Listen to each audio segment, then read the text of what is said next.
Good evening, everyone. Welcome to our board meeting. If you'll please stand for the pledge. I pledge allegiance to the flag of the United States of America and to the republic for which it stands, one nation, under God, indivisible, with liberty and justice for all. Thank you. We're going to move right on to exemplary people and turn the time over to Mr. Kobza. Excellent. Thank you very much. It's my pleasure to introduce William Still. His cookie. He said that's why he became an artist, so he can come to the board meeting.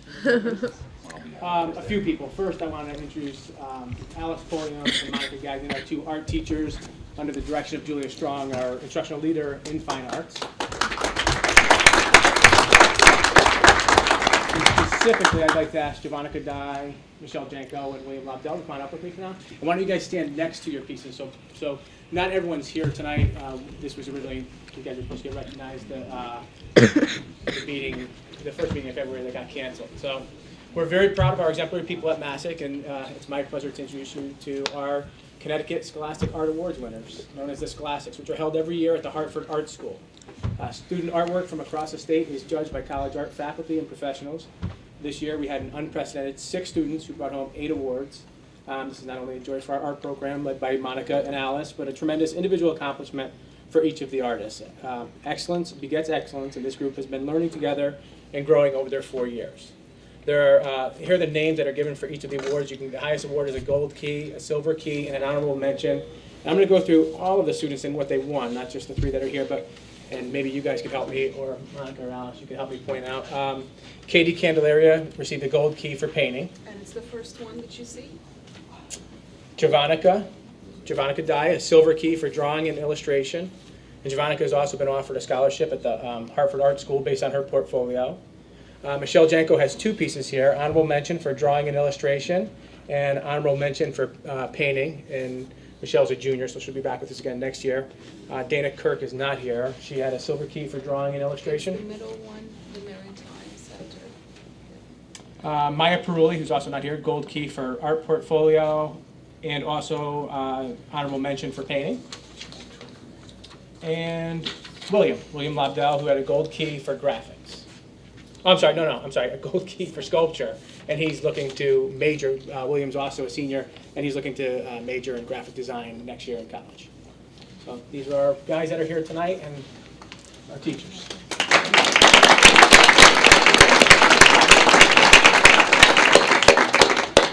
So Javanica, if you would please come up and receive this certificate. Thank you. Billy? And Michelle? And Mr. Kobza, I would ask you to please do the honors tomorrow for these students. And for anyone in the public or out in the audience who would like to see a better close-up of the exhibits here tonight, the Da Vinci Festival is scheduled for March 27. These will be on display both days at the Da Vinci Festival, so please join us. Along with hundreds of other pieces. Hundreds and hundreds of other pieces. Great. Can you guys just stand quickly over with your pieces and the teachers? And just take a picture.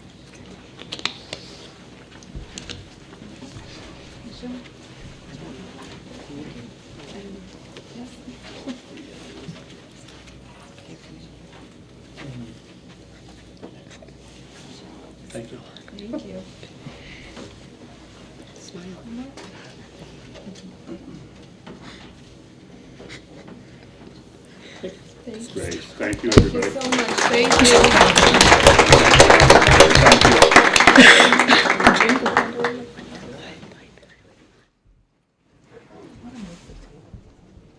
It's the short cord, I think, that's preventing us from moving it.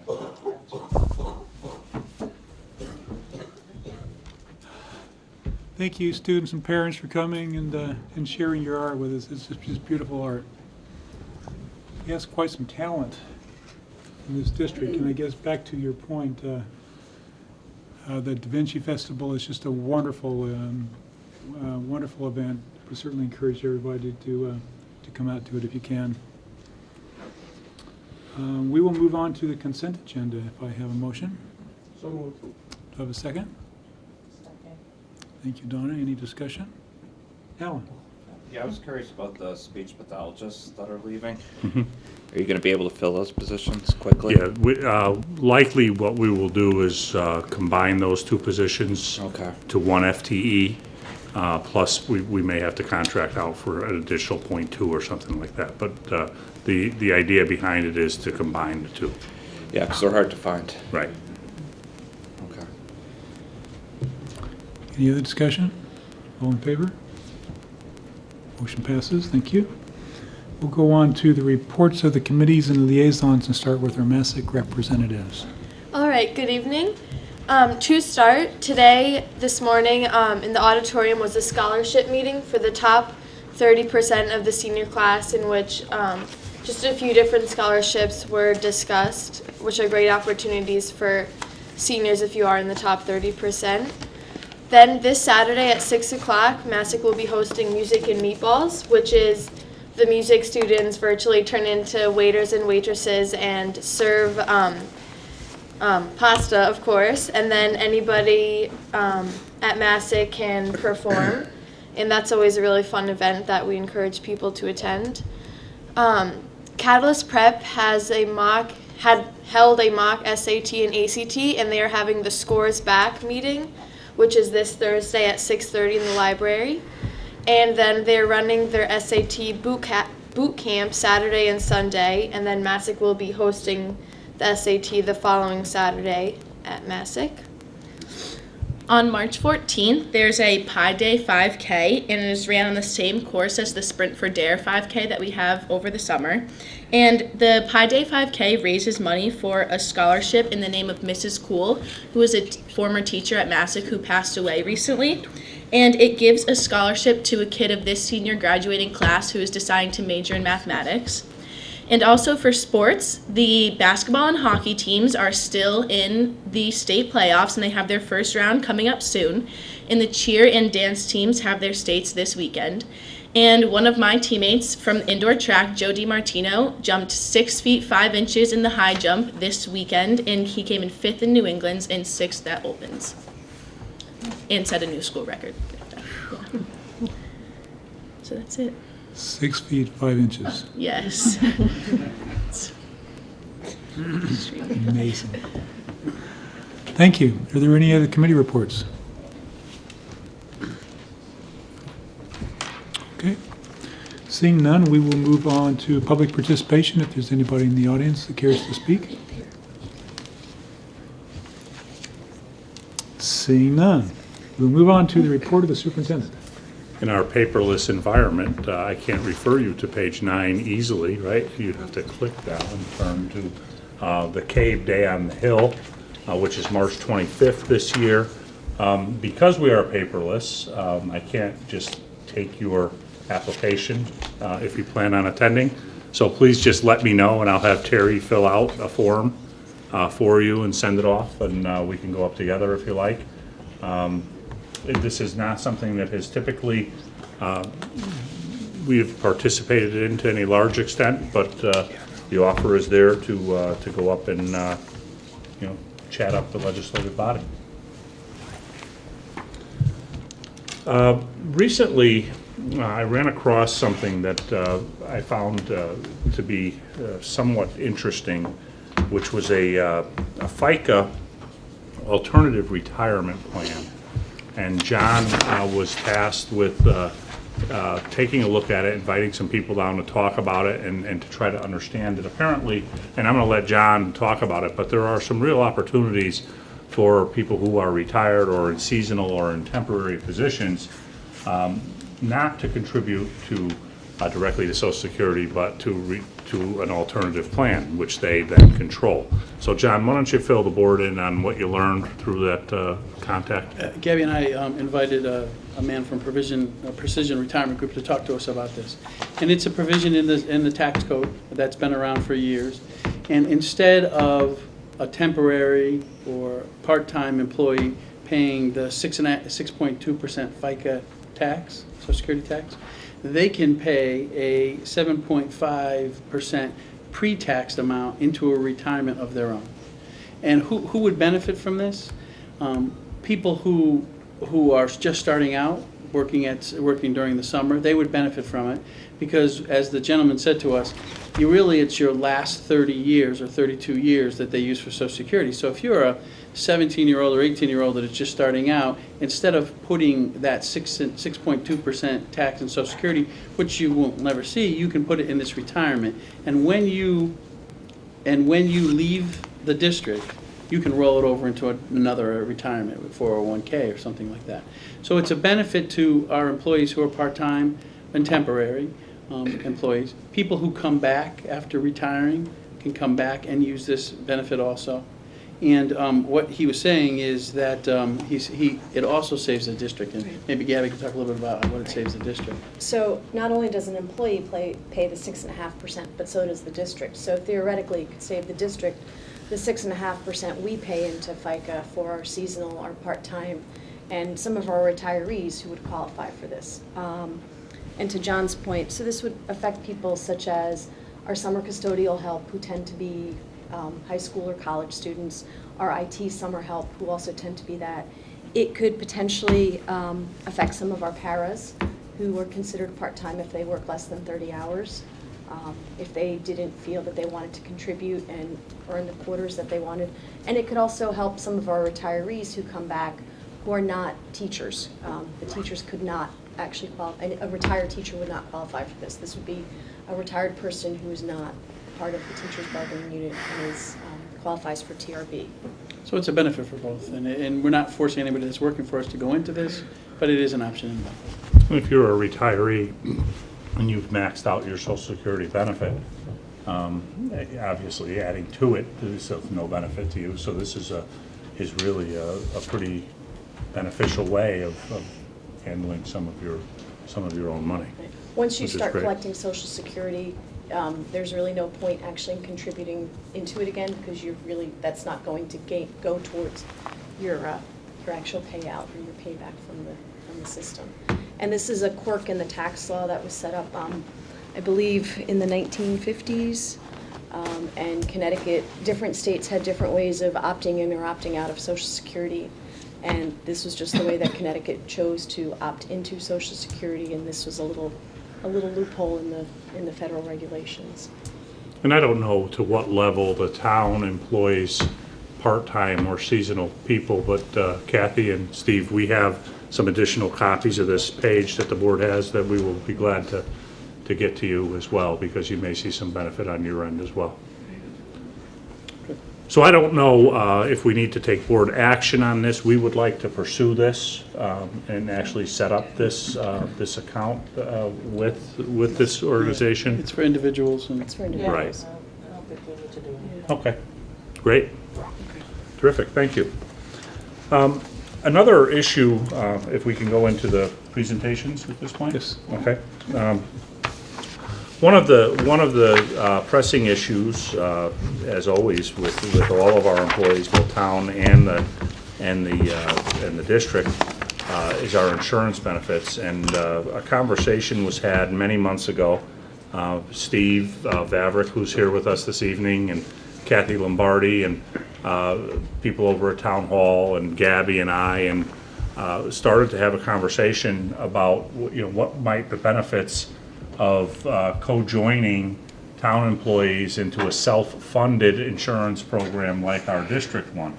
As you know, our district insurance has had really modest, 0% increase this year, very modest last year.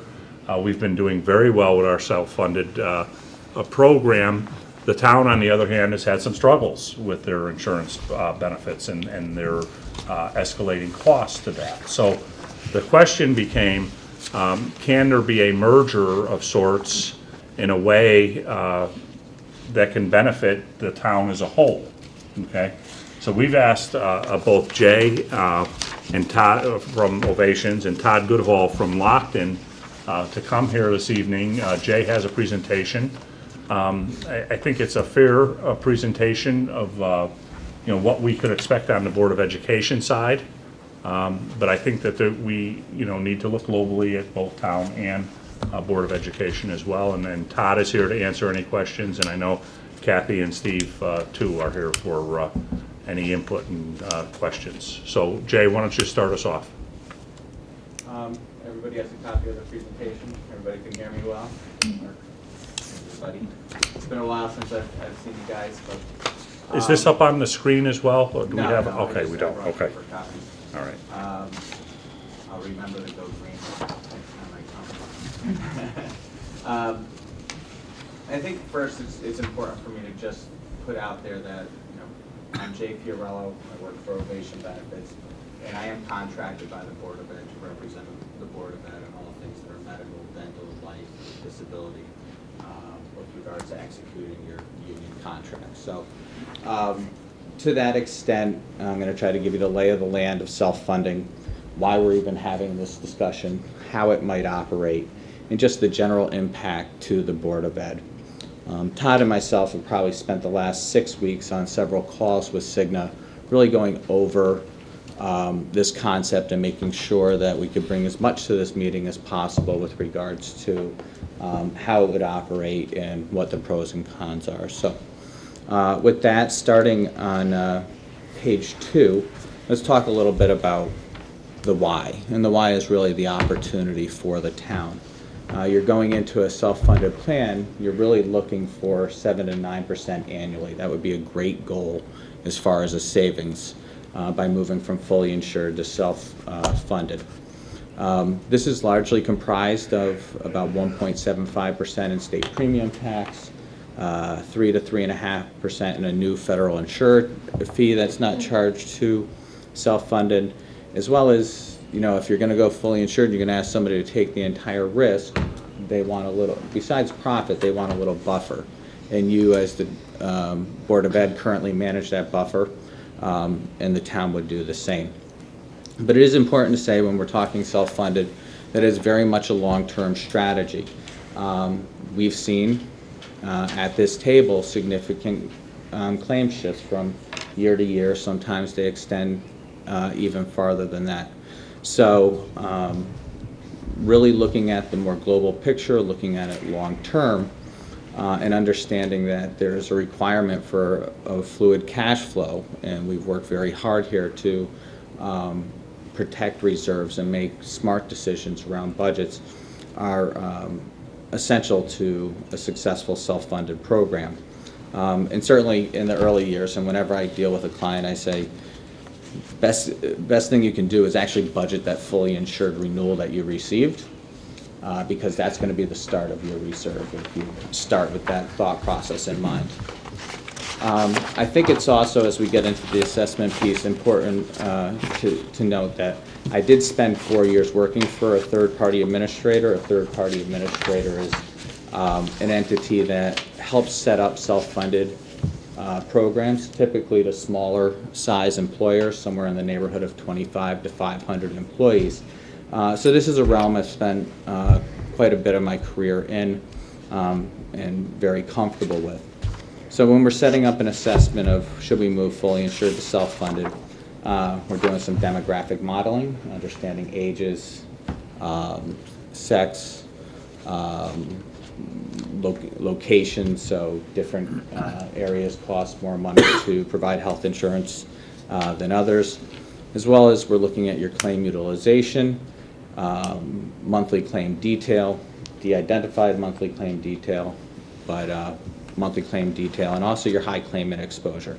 As much information as we can get with regards to that helps us identify the likelihood of early success in a self-funded program. We're looking to create a plan for reserve management, and we want to make sure that we have the appropriate individual stop loss. We have $175,000 stop loss here. That's based on the fact that we insure about 450 employees here. You know, it varies by the size of the entity that you're insuring, what you would want to set your stop loss at. Also plan design. So there's some plan designs that carry a better trend result. So if we can see consumer-driven health plans, so high deductible health plans with HRAs and HSAs, generally better opportunity for return on that as well. but essentially, but most significantly, I want to be dealing with a management team that has access to cash flow, understands cash flow, and can utilize cash flow. That's about it. Okay. So, sort of the why of why we're having this discussion is the marketplace itself. The town can't walk out to a traditional carrier, so an Aetna, a Cigna, a Blue Cross, and simply ask to be on a self-funded program standalone. Typically, it's around 200 to 250 enrolled employees, at which point when they start providing self-insured contracts. Some of the carriers, as the whole ACA has come through and there's been a lot of pressure placed on fully insureds, have seen the opportunity of reduce the numbers to about 150 enrolled employees on exception. But And we have about 100 town employees, just to give you a point of reference. about 110 enrolled. So there's just, 110, the okay. town simply can't go and ask one of our more traditional carriers for self-funding. There's also something out in the market called level funding that is designed for smaller companies on down to about 25 lives. However, that really doesn't fit the municipal bill either because there's quite a few plan design limitations. And really this comes from, there's some state, because level fund is actually on a self-funded platform, there's some state mandates that are omitted in the contracts, as well as the carriers just don't allow for the customization under level funded products that you would typically see with municipality type plans. I am pretty certain that the town and the Board of Ed, for that matter, would have trouble fitting under a level funded program. So what the town is eligible for is similar to, as I said, where I used to work, a third-party administrator could self-fund under a third-party administrator. It does go down to about 25 employees. It is very customizable as far as plan design. We could gain access to carriers such as Aetna and Cigna. However, those networks are sort of rented from the actual carrier, and we tend to see a lesser or smaller network as well as lesser discounts. So it's not a preferred way of purchasing for us overall. It would require an external pharmacy benefit manager. Anybody who's been here long enough, we actually had one at one time. And as we made our migration to Cigna, we actually went with Cigna. And largely because there's integration concerns between the pharmacy and the medical. And we were having a heck of a time trying to manage both products, both budgets. And as you even move into the consumer-driven health plan world, where the medical and the RX is significantly tied together, there's a lot of concerns around trying to use separate network like Aetna with a separate preferred benefit manager. And also it just simply lacks continuity at the end of the day. So that really brings us to the concept of that the town could join the Monroe Public Schools to gain acceptance to a traditional carrier under self-funding. This would not be the first place that this has been discussed by any means. I would say the majority of municipalities, town and Board of Ed tend to purchase separately, whether it be fully insured, self-insured, self-insured, fully insured, self-insured. But there are a few entities that purchase together, and there are a few entities that purchase together under a self-funded concept. And there's really two forms of purchasing together. One is that one of the entities takes over health insurance altogether. Typically it ends up being the town, but I've seen this tend to lead to disagreement. So in years of poor claims experience, who was responsible for what, sort of this running tally of who missed budget one year versus who missed budget the next year. And some finger pointing over time as to who's responsible for missed budgets. It also, because the town tends to take it over from the Board of Ed's perspective, or I should say from whoever doesn't take over the operation of the budget. There tends to be, I feel, a loss of control of the actual budget and of the actual expenditure, of the reserve management, and even of some of the union bargaining. But what other municipalities have done is they've sort of taken this hybrid approach, which means we extend to each other a Cigna contract from an administrative point of view. That allows the town to come in under us, but we would pay our own administrative bill, we would pay our own stop-loss bill, and I'll get into the details of that in a minute, and we would both be responsible for our individual claims to each side of the plan. Okay? So plain and simple, from an administrative point of view, there would be no effect to our administrative rate, and Cigna would extend the town our administrative rate, which is a nice help because instead of purchasing as 100, you're purchasing as 500, right? And the town and Board of Ed will receive a separate bill for administrative services. Individual stop loss, ISL, the Board of Ed will be able to keep its $175,000 stop loss level. We will be able to keep that at the current rate that we're paying, or I should say the renewal rate that we're going to be paying. The town will be able to purchase an ISL of a lesser number, really quite necessary with the size group that they are. So whether they put 50,000 or 60,000 or 75,000 as their stop loss level is up to them, but they will need to be paying more premium for more protection because the volatility of budget under a smaller group by comparison to a larger group can be significant.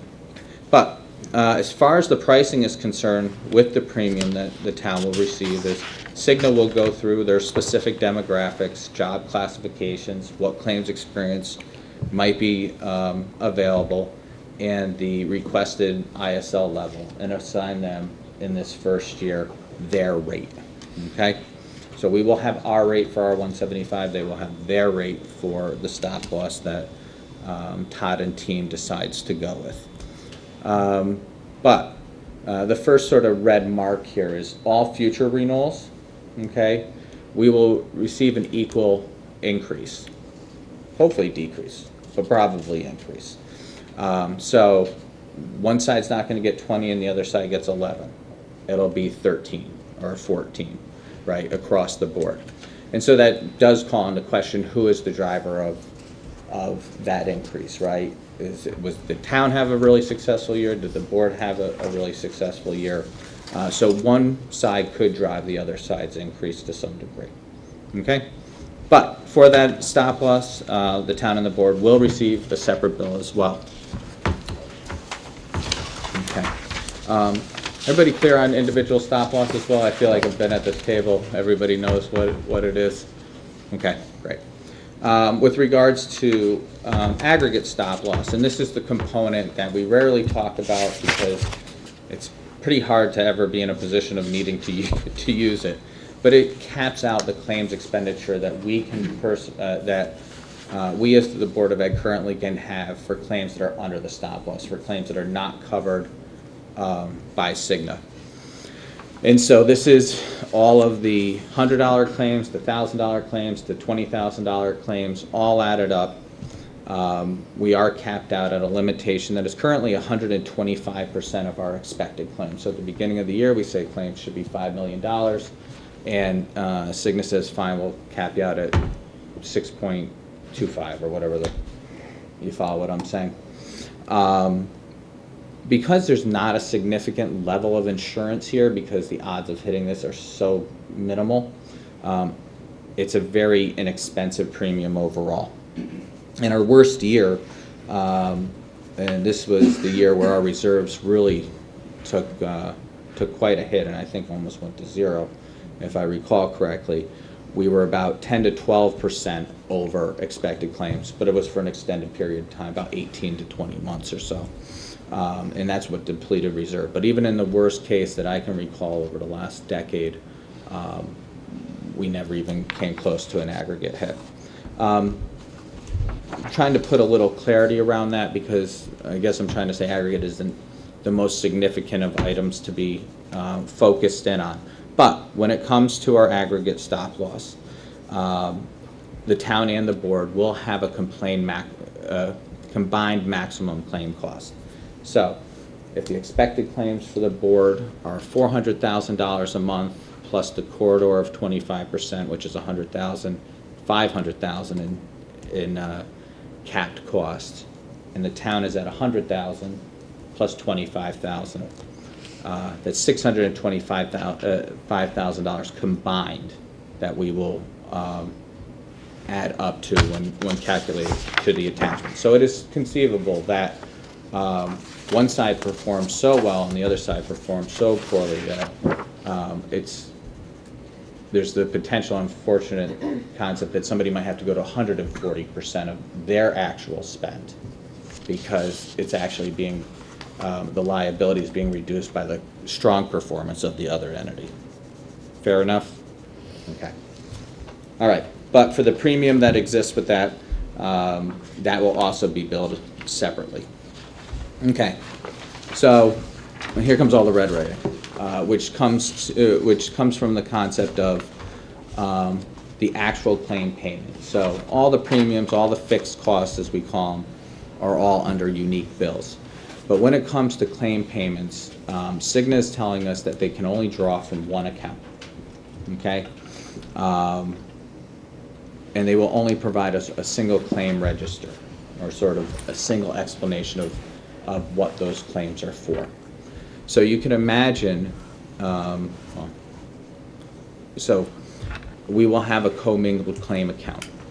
And the way this would work is that we would create an account and we would want to fund basically an impressed balance that says, we're going to put in a full month of expected claims, the town's going to put in a full month of expected claims, and we're going to create an account with money in it before the first claim ever hits the door, okay?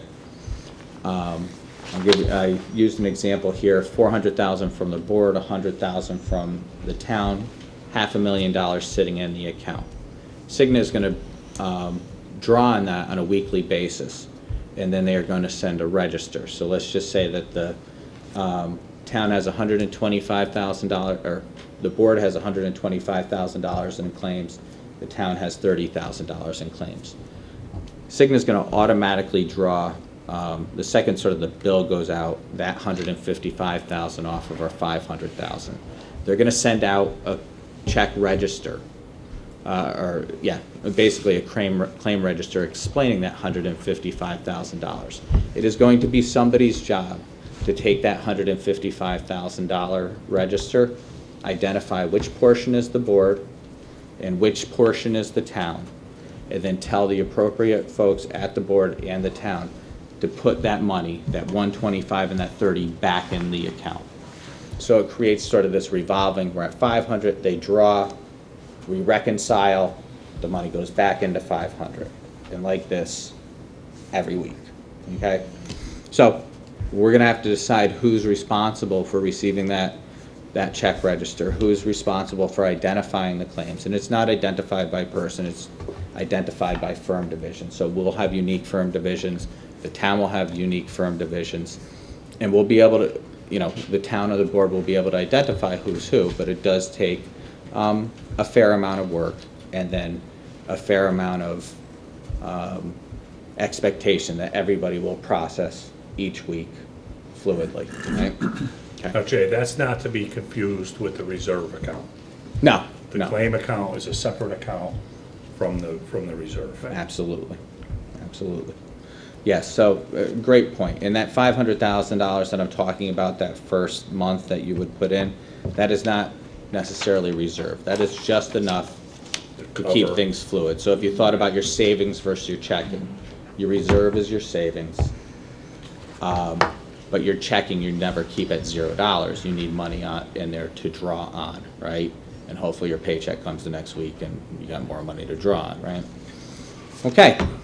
Hey, Jay, this is probably digging into the weeds just a little bit, but you said it would take a significant amount of work Is this anything more than getting it in, say Excel format and sorting? Can we put some indicators as to which of these funds it comes out of and sort it by that and kick it out? I mean, If you're an expert at, I am assuming that it will come over in Excel. I actually didn't verify that, Daryl, but I'm assuming it would come over in Excel. And somebody who's pretty good at pivot tables, I think probably wouldn't take a terribly long time to figure out. There is one piece though that I did not state, and I should state. The only, and there's parts that honestly, Daryl, I just can't completely foresee as to what could occur. But one of the things that actually Todd and I had discussed earlier today was the concept of when a claim goes over stop loss. Okay, there's a potential that we get a $300,000 claim that we will fund the full $300,000. Within about 4 days, Cigna sends us back the $125 to get us back to our $175. It's very fluid currently, but in those cases where money's coming back into the account and the reconciliation there as well, I think we're going to have to be very careful. So, but yeah, if it all was perfect, it wouldn't be terribly hard, I would imagine. No, it should be, I mean, it's pretty clear when they break out the structure of the account, you're gonna know which divisions apply to which thing. So every time you get a report, you're gonna know the components and know the totals that apply to the town and apply to the Board of Education.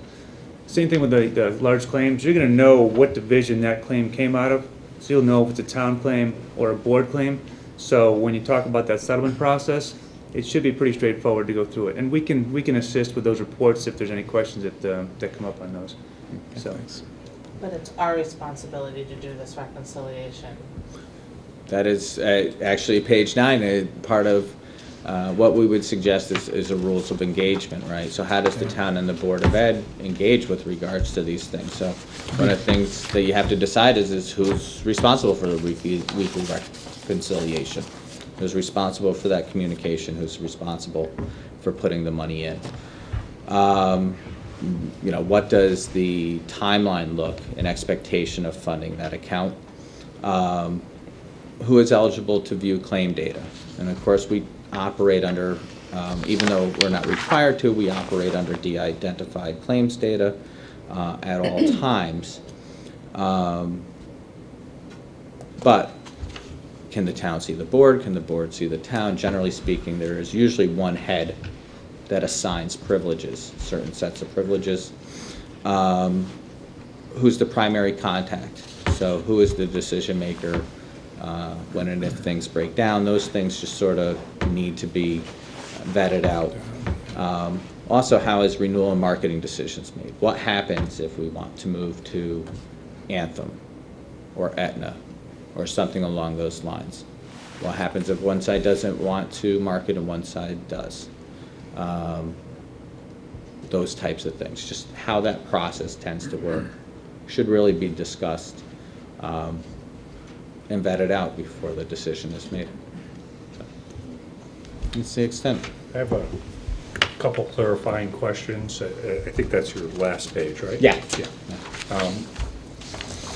How many bargaining units are the 110 employees spread over? 4. And is the move to a self-funded system a subject of bargaining? In other words, does the town now have to, let's say that all the signals from the board, from the town council were to go forward with the concept. The language in the contract states that we would have to notify the unions 60 days in advance if we are going to change carriers, and then they have that period of time. Todd, would you mind putting that microphone closer? Sure. We would have to notify the union 60 days in advance if we were changing carriers, and then they have the right to do a equally substantially test to make sure that the insurance that we're providing them matches 95% of what they currently have. So what kind of timeline do you foresee? I guess if I can add to that, the step that Kathy was just talking about was called the disruption. I've already got a report back from Anthem that would allow us to do the disruption versus Cigna's doctor or their network. to see if that goal was met. So the next step would be to have them go through the analysis and see if, one, we've met that guideline to make sure at least 95% of the docks that they utilize currently are part of Cigna's network. That's a pretty quick process once they get the file in hand. That's the most important step. And then the other piece, like Kathy said, as long as you give advance notice to the unions about a potential change, those are really the major steps. Then we'd have to work with them to get pricing for the, like Jay was talking earlier, the stop loss, the administrative costs, just to kind of to finalize things on our end. And what in terms of process, I mean, I am unclear as to what's required for process. Let's assume that everything was a green light to go forward and do this. Does the town council need to vote on it? Does the Board of Education need to vote on it? Is it a town meeting? I mean, what process, Steve or Kathy, do you envision is, logical next steps, and then ultimately what kind of process going forward? We have, I'll just comment, we have presented the concept to the Board of Finance from a financial perspective, which is why they said, let's take it to the next step. So hence this step. I would assume it then would have to go to the council. It would have to go to council. But before we even start that, I really want to thank the Board of Education and Jim and actually Gabby, because as you know, we've tried really hard over the past 3 or 4 years to consolidate as many services as possible. And if we can get anywhere between a 7 and 9% savings, that's going to be best for the whole town as a whole, not just the Board of Ed, but the whole town. And that's why we're trying to merge so many of these, commingle some of these departments and services for better returns for the taxpayer. So I really want to thank Jim, you and Gabby and John Batista for really taking the time to look into this. I want to thank both Ovation and Lockton for really looking into how we can do this as a town, but it does have to follow a process. And as we go towards the back page again and how this all can be done, the same thing we've done with the pension plan. We found a couple flaws in it. We've got together, we worked together with a committee. I feel we should have a committee for this, just to review all that, who's going to be the primary contact administrator. The same thing we're doing with the pension. It just has to be done basically transparent, out in the open. Those meetings are open to the public. I envision this coming in the same way. There might be some people that might be against this, but I think for the overall betterment of the town, the more we can merge programs, the better. So as far as, I want to say that the town council would like this. They'd like to see the contract. Again, they want to save money as well as the Board of Finance, so I think we're on the right step even bringing it forward. Lee? Can you talk a little bit more about staff time and, this is a weekly thing, but how much staff time, and do we have staff that have extra hours available on a weekly basis to do this? So, I think I'll talk from 2 angles here, Lee. I mean, so as we moved from the prior carrier health net to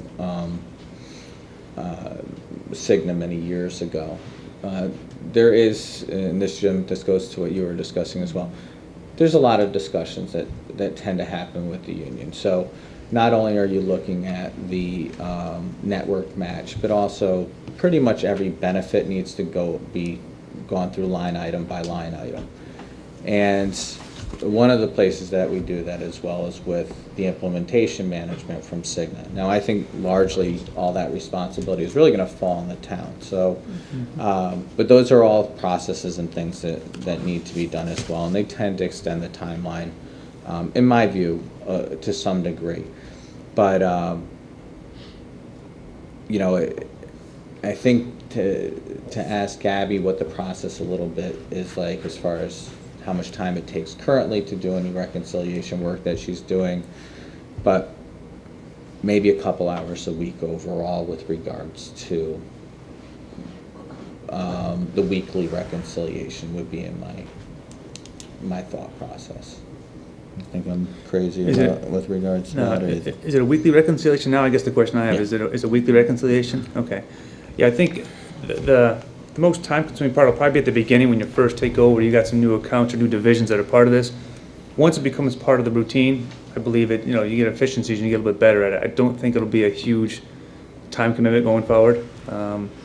You know, once it's established and you've got a system in place to run it, I think it'll be, I don't know the exact hours, because I don't know the current process and how long it takes now, but I don't envision a huge change to that. Again, I can't speak for Gabby on that one. In that same respect, those of you who've actually seen the new budget format, the way we put out the budget this year, having everything included, that was a tremendous, just time-consuming effort by our finance director and his assistant. But that'll be easier over the years for the same type of thing. Once you get into the flow, the same way as when we started with Munis, it took a lot of time in the beginning. But I think if people do realize we can have a savings here, I think everybody's going to feel a lot better about it overall. But again, once that initial work is done, everybody tells me it's getting a lot easier now. So hopefully this is the same way. Alan, you had a question? How would this impact contract negotiations? All these different bargaining units. Right. So, generally speaking, with regards to, from a town perspective or a board perspective, let me ask that first. So, it should be business as usual. We create the plan designs that we wish to provide to our employees, or based on union negotiations. Town can have its own plan designs and so forth. From all, from everything we're seeing currently, if we want to change stop loss, so forth, we have every right to do that. They're going to operate that as individually as well. So I really don't foresee any concerns with regards to our currently the way we handle union negotiations, if we're managing completely separate budgets. I think if there's any downside, you know, the downside that I see to the Board of Education, being very frank and honest with you, is something I often call institutional memory, okay, or the lack thereof. You know, 2, 3, 5 years from now, the Board of Education's, the faces may change, and Town Hall, the people in charge of the Board of Finance, and, you know, Town Council may change, and people will have forgotten that a merger was done and that the Board of Education took it on the cheek to increase their experience rating to save the town money. And then people will start finger pointing at the Board of Education, your experience rating is making our taxes go up. And so, you know, that's the, you know, the pragmatic downside to the Board of Education, quite simply. I mean, I'm all for whatever savings we can have between the town and the Board of Education. I think that, you know, it's our responsibility to look for savings wherever we can. I just wish that there were something that we could put in place that establishes that it was, you know, that the Board of Ed, you know, knowingly went into an agreement with the town and raised their, you know, potentially raised their experience rating, you know, for the good of all, for the common good, or, you know, what's that saying that the Three Musketeers do? You know, for all. Yeah, exactly. So, you know, maybe we could do something, you know, in writing, so that there is some institutional memory of why we did this, if we so decide to do it. That's just my perspective. Yeah. I think that it's also very important, especially for these rules of engagement, that you know, that there's a committee that sits down and decides all this stuff now, before we get into this, where there's going to be a problem like who's responsible for this reconciliation, because I'm going to say that that's probably a very key element of this plan, that reconciliation and how that is divided. Like, that needs to be, somebody needs to be completely on top of that, so that is not missed and is done, so it is reconciled. I agree with you, Donna. It's significant amounts of money every Correct. month, and it has to be managed carefully. Yeah, so these things really need to kind of, if it's 60 days and we're looking to do this for July 1, we're kind of in March now, so like these decisions need to kind of be made ASAP. So, Jay, if I have this right, so there's really no benefit to the board for this. This is entirely based upon the opportunity for savings for the town I mean, can you ballpark, and we talking how many dollars here? For the town, I don't know their current budget of, In terms of the opportunity for savings? Todd might be able to help us out. And based on the information I have to date, from a ballpark standpoint, and again, it'll firm up better as we go forward when we get actual numbers from Cigna if we do this, is based on some of the administrative costs that Anthem charges now versus what Cigna's charging now for the Board of Ed side, we're looking anywhere from probably $250,000 to $350,000 in savings administratively to start. So again, it's an estimate. Is that between both the town and the Board of Ed, or just? That's just the No, town. my understanding is that the fees wouldn't necessarily change on the board side with the addition of 100 lives, so it's really more on the town side, based on what we're charging now for fully insured administrative costs to move to self-funded. So really, it's a town savings, ultimately taxpayer savings, but on the town side, correct? Taxpayer. Correct. And that's the point I want to make, and I really commend you guys for looking out for the Board of Ed, but the town also supports or doesn't support the Board of Ed. So the more that we can work together to show the town that we're working together to save for the town, like I've always said, one town, one budget. I understand everything we're saying here, but at the end of the day, our taxpayers are the ones that let us even have any funding. So we've got to take those taxpayers very seriously. If we can show that type of savings, granted, it has to go through a committee, much like our pension committee. We have it with 2 members of the town council, 2 members of the Board of Finance, 2 members of the Board of Ed and the pension committee. And that's what we're going to continue to have just to get that dialogue going. This might not happen today or this year, but these type of things have to happen overall. And again, if it saves the taxpayers money, there might just be that flavor to like, hey, let's pass this thing the first time. So that's the way I'm coming from it. Mark? Jay, I have 4 questions. Sorry, Mark. Go. No, take your time. Fire away. The 7 to 9% savings is just on the town side, correct? Yes. We're not saving? Yes, Okay. Mark, let me clarify, that's the goal, that's what you're shooting for, that's not a guarantee, right? Okay. The reserve that we currently have now separately stays the same, and we continue to manage that, correct? Absolutely should.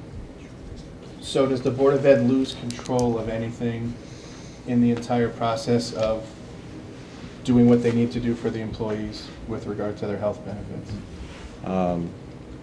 Are we giving up control to the town? No, the answer I was sort of going to is sort of Jim was indicating before. No, under the discussion as it exists today, absolutely not. Will the memory serve 3 and 4 and 5 years down the road? I think that's what Jim's trying to make sure stays in place. Okay. And Lockton is a broker and Ovation is a broker? Yes. So is there any consolidation in the end? The way it stands again today, I will represent the board, Todd will represent the town. That would still continue? Yeah. To have to be separate? What's that? That would still have to be separate? You'd have to have a broker for the town and a broker for the board? Not required. But as it stands today, I would represent the board and Todd would represent the town. Thank you. Lee? What questions, reactions from the Board of Finance to this conceptually? Loved it. Anything we can do to save money? Save money, let's we look bring at. it forward. Yeah. Helen? Jim, do we have the manpower to carry this out on our side? No, I think, You know, given all the comments, the lean personnel, budgets. I think it was Lee's question as well, and it's just something I think we're gonna have to set some people down and really understand the nature of the new work and how detailed it is. I mean, I really can't speak to it. I would have to rely on Gabby and her team and Kathy and her team, you know, with maybe John and I and Steve and other people involved in the discussion, but it's really the people where the work is being done that are gonna have to say, hey, this is gonna be 6 hours more a week, or, you know, a half hour more a week. I have no concept of. I think we need to get answers to some of these questions. I think that in terms of going forward, we should probably we should get the answers that we need, then we should take it into consideration. And then if we're all okay with it, then we should probably go into this committee and, you know, plan out some of these strategies. I'm all for saving money for the town, not necessarily having it end up costing the Board of Education. So maybe we take some of those savings and we staff a board body with it to be able to do some of this stuff for a part-time person or something like that. But I think that I think that in general the board's in favor of this. We just probably need to spend some time and talk it over. I think you have to form a committee now because these answers need a committee to decide those. Like who's going to be responsible for the reconciliation, how are the renewal and marketing decisions made, who's the primary contact and the administrator. That's not something either party can answer. That's something that has to be done with a combination of both the town and the board. So you have no other option but to put a committee together to get those answers back to us. But Donna, in that same situation, and I agree with you 1,000%, without your all buy-in, there's no need for a committee. If you have the buy-in, we form that committee, I can name that tomorrow.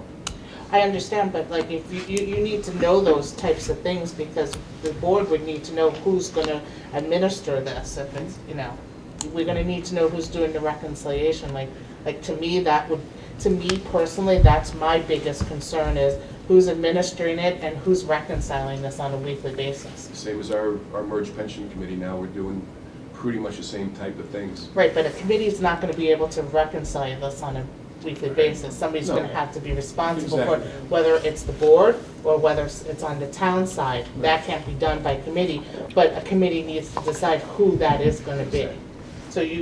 So those things would need to be decided now. So I think you'd have to form a committee to make those decisions. We couldn't get answers otherwise to these questions.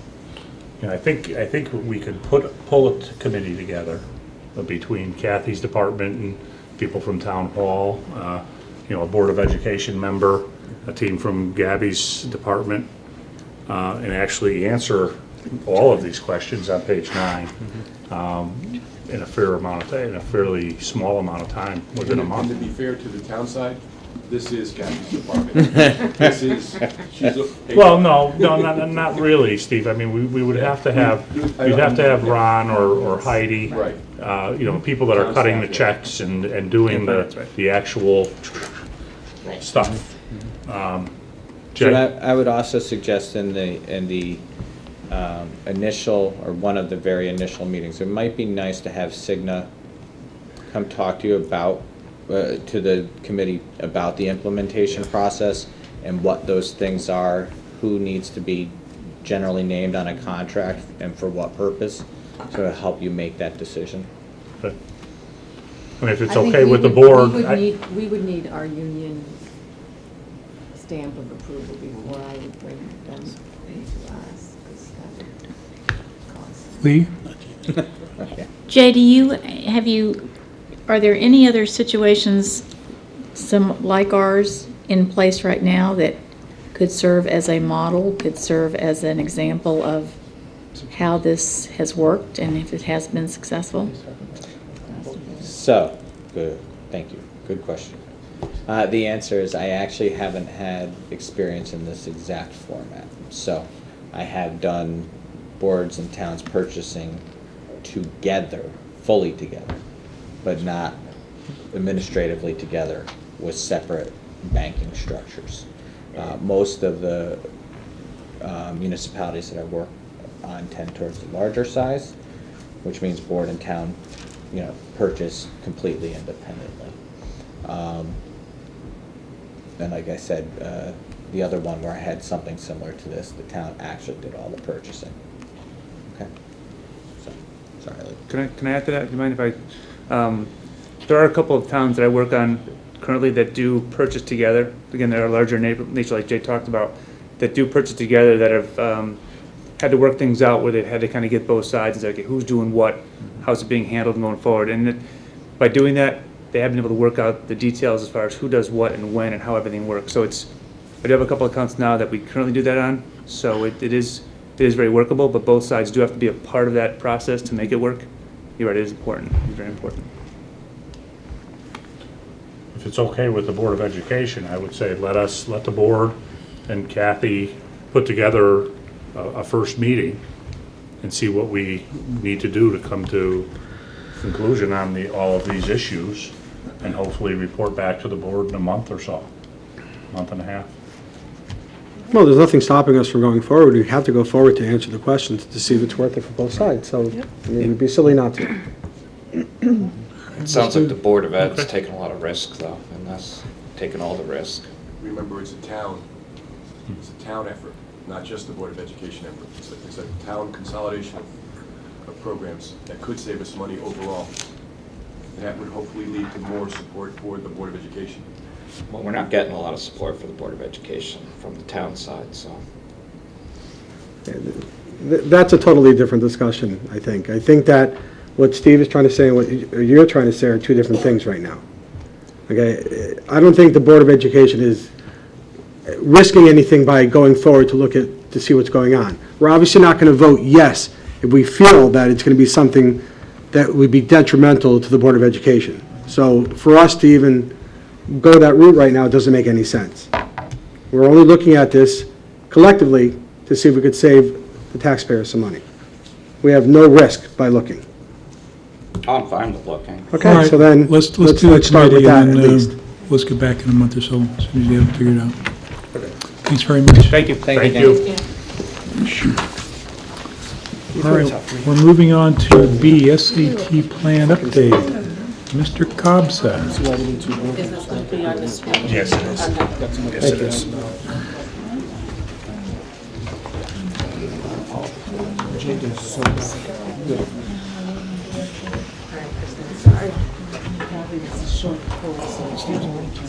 Okay, Joe, you got 4 minutes. Well, the good thing 4 is, minutes. you guys had an allotted amount of questions you could ask for the night, and I think you just did it. Yeah, So we used all our questions? that's it.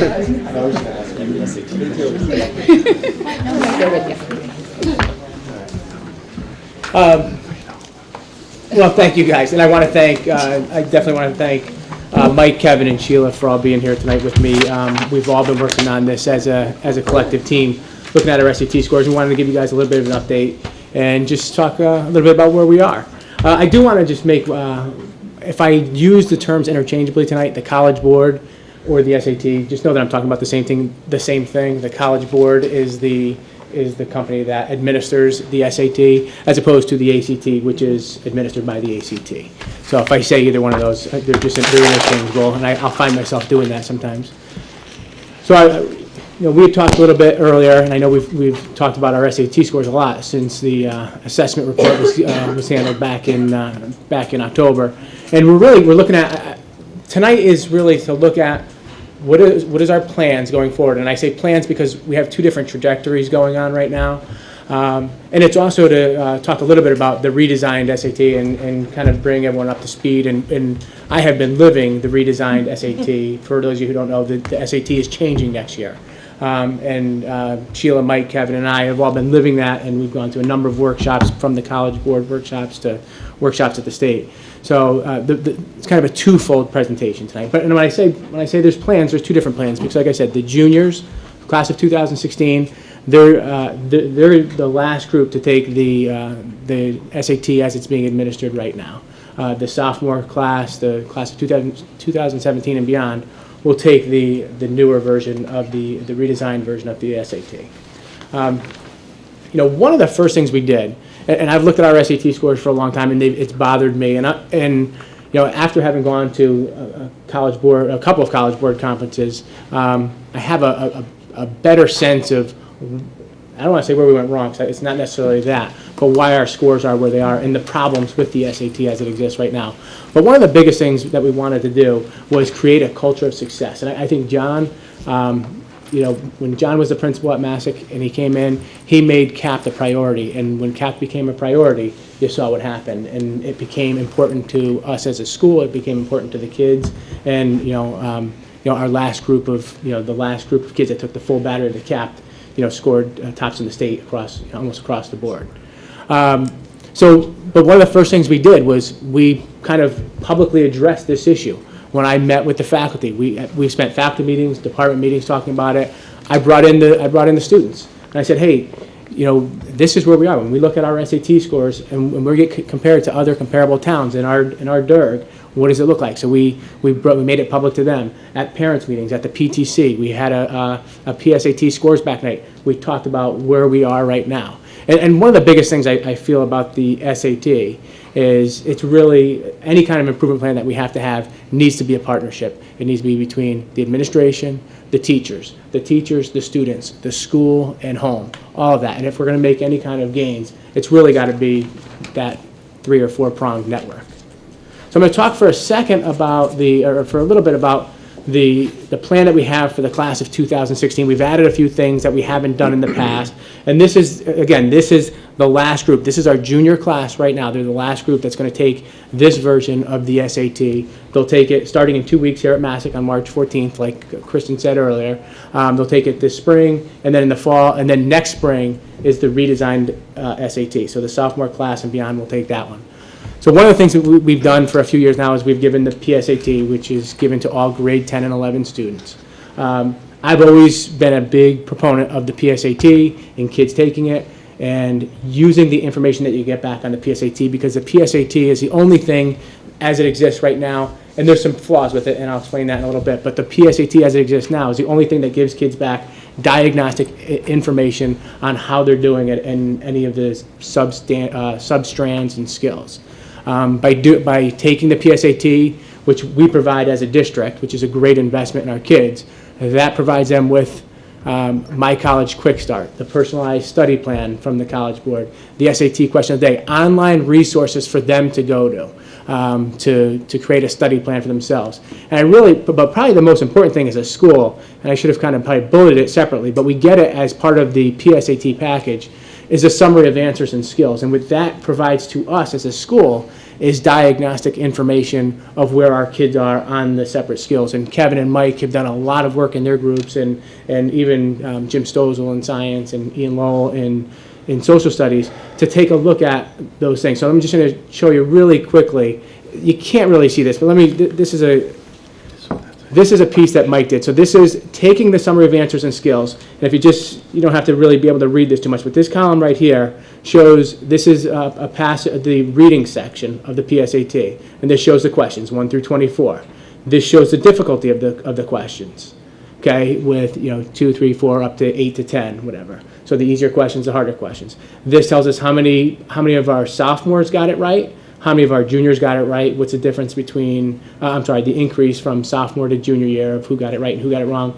But then this column right here tells us what is the strand or the skill that's being analyzed. This is a word one, so it's a vocabulary. It could be organization. It could be the author's craft. So it gives us that. And then this other piece out here tells us the difference between how our kids did with the comparable group in the nation. So when we find areas where our kids are struggling, then we know from a curriculum basis, those are some areas that we have to target. Those are the standards or the skills that we have to target on in our classes to help get our kids there. So I just wanted to kind of show you a little bit. This is the math one, which is even a little bit more detailed than the English one.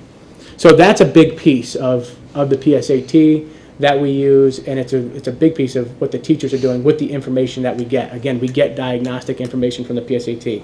You do not get, the way the SAT is right now, you do not get diagnostic information back from the College Board. That's going to change, and we'll talk about that in a little bit. A couple of things that we did differently this year. Again, we had a scores back night where our PTC has partnered with Catalyst Prep. We had someone come in. We went over with Catalyst Prep and Mike, Kevin, and I going over with parents how to address the PSATs, the diagnostic information that you get back, and what to do with that information. Again, it was at that night that I talked to the parents again. Hey, listen, we are not where we should be. We are very competitive, AP, capped, everything else. We should be higher than we are right here.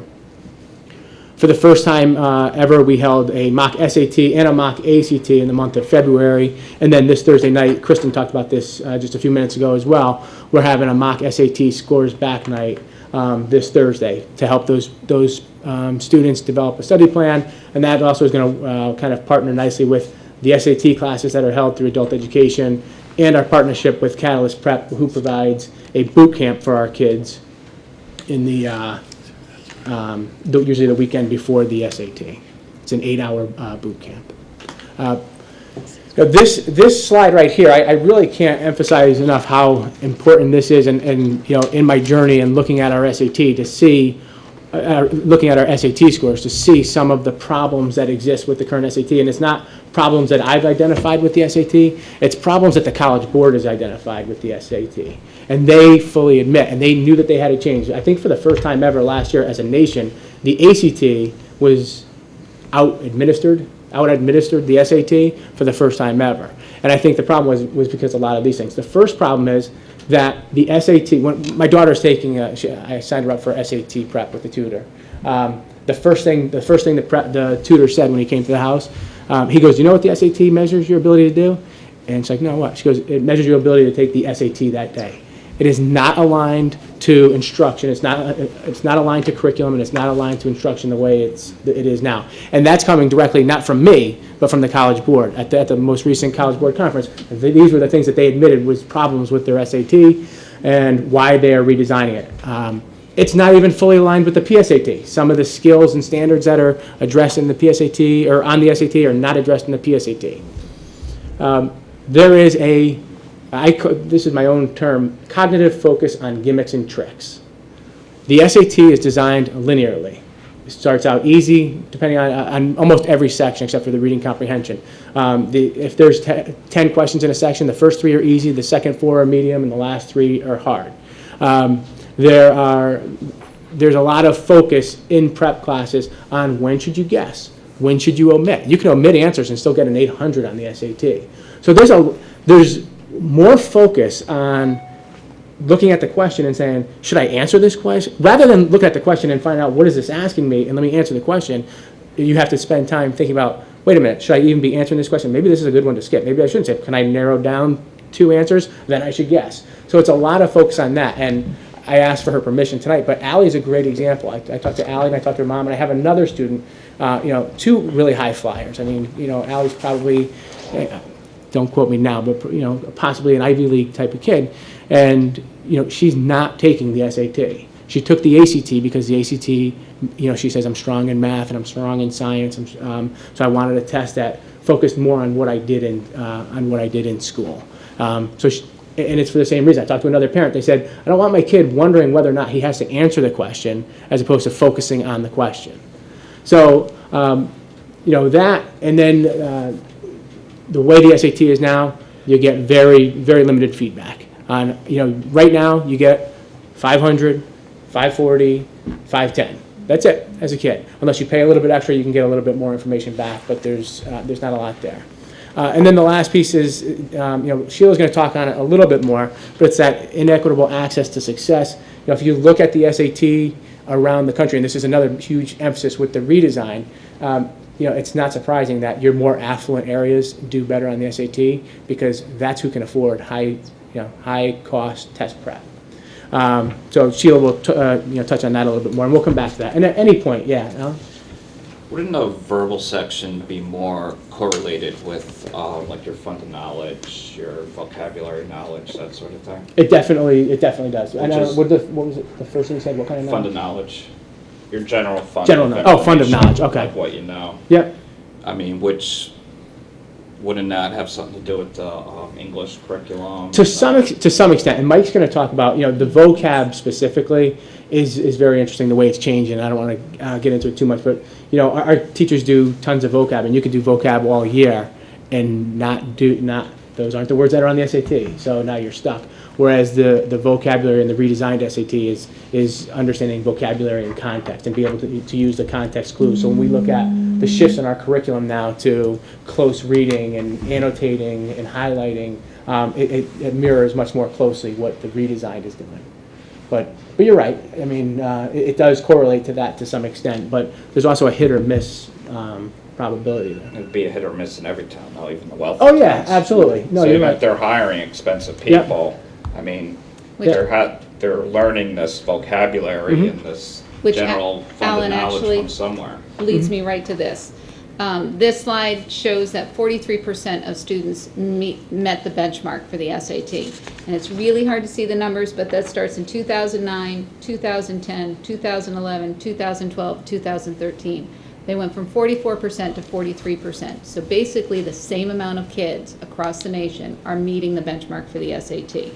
So that takes into that piece on that Joe mentioned about the poverty. Students in affluent areas are able to get the support to try and increase their scores, and students in areas that can't obviously aren't able to. And one of the things, the reasons why the SAT and College Board decided to redesign it is because they watched this. This is a trend that they don't like to see, where it's basically stagnant. Students are not progressing in their ability to meet goal or to exceed the goal on the SAT, so they wanted to redesign it. So that's what they did. They took a look at it and said, we need to make sure that kids are ready for college readiness. And based on the old SAT, they're not. That's why they've looked at redesigning it. It doesn't match what's happening in classrooms. The assessment instruction really needs to work together. That's why our students do well on our AP test. It matches what's happening in the classroom. It doesn't match on the SAT. It needs to be open and clear. Before, you didn't know, as Joe's mentioned a couple of times, unless you paid the extra money, you got a little bit more information as to what kinds of questions you were getting right or wrong. Otherwise, you have no idea where your scores are. Now the SAT is open, and anybody can go on their website and be able to get more information as to the types of questions that are being asked. So it's really important. One of the things they're also doing in the redesign is going back to the old scoring that we used to have, between 200 and 800 points for English as well as for math. And the English is being called evidence-based reading and writing. It's exactly what we're talking about and have been talking about with the Common Core state standards. Everything is evidence-based. Go back and prove it by what you have just read. The essay is now separate. Some colleges, as College Board has said, will be asking for the essay. Some colleges won't. So it's an optional subtest, which will be at the end, so that those students who go in to take the SAT will take the English piece and the math. They can leave if they're not taking the essay, or they can stay on and take the essay part. So it's a little bit different with the scoring as well as what the subtests look like. And it's funny, just to, Sheila was just talking about Common Core. It's no surprise that it is being more closely linked to this, because David Coleman, who was the chief architect of the Common Core, is now the president and CEO of the SAT. So he's making sure that the test mirrors more of what's going on, in Common Core. We're going to just go through the 8 key changes to the SAT. I'm going to look at the first 3, which are really closely aligned to English and also to social studies and science. The first one speaks to your question itself, Alan, about relevant words and context. Preparation for the SAT was often about what are the 200 top words of the SAT, memorize those words, which ones do you see? The kids come back, they're like, oh, vocabulary lesson 12 is great. This year we had a lot on there that you all went through, some years you don't. The new test asks students to work with vocabulary that you're going to interact with in college and beyond, but work with it in a context.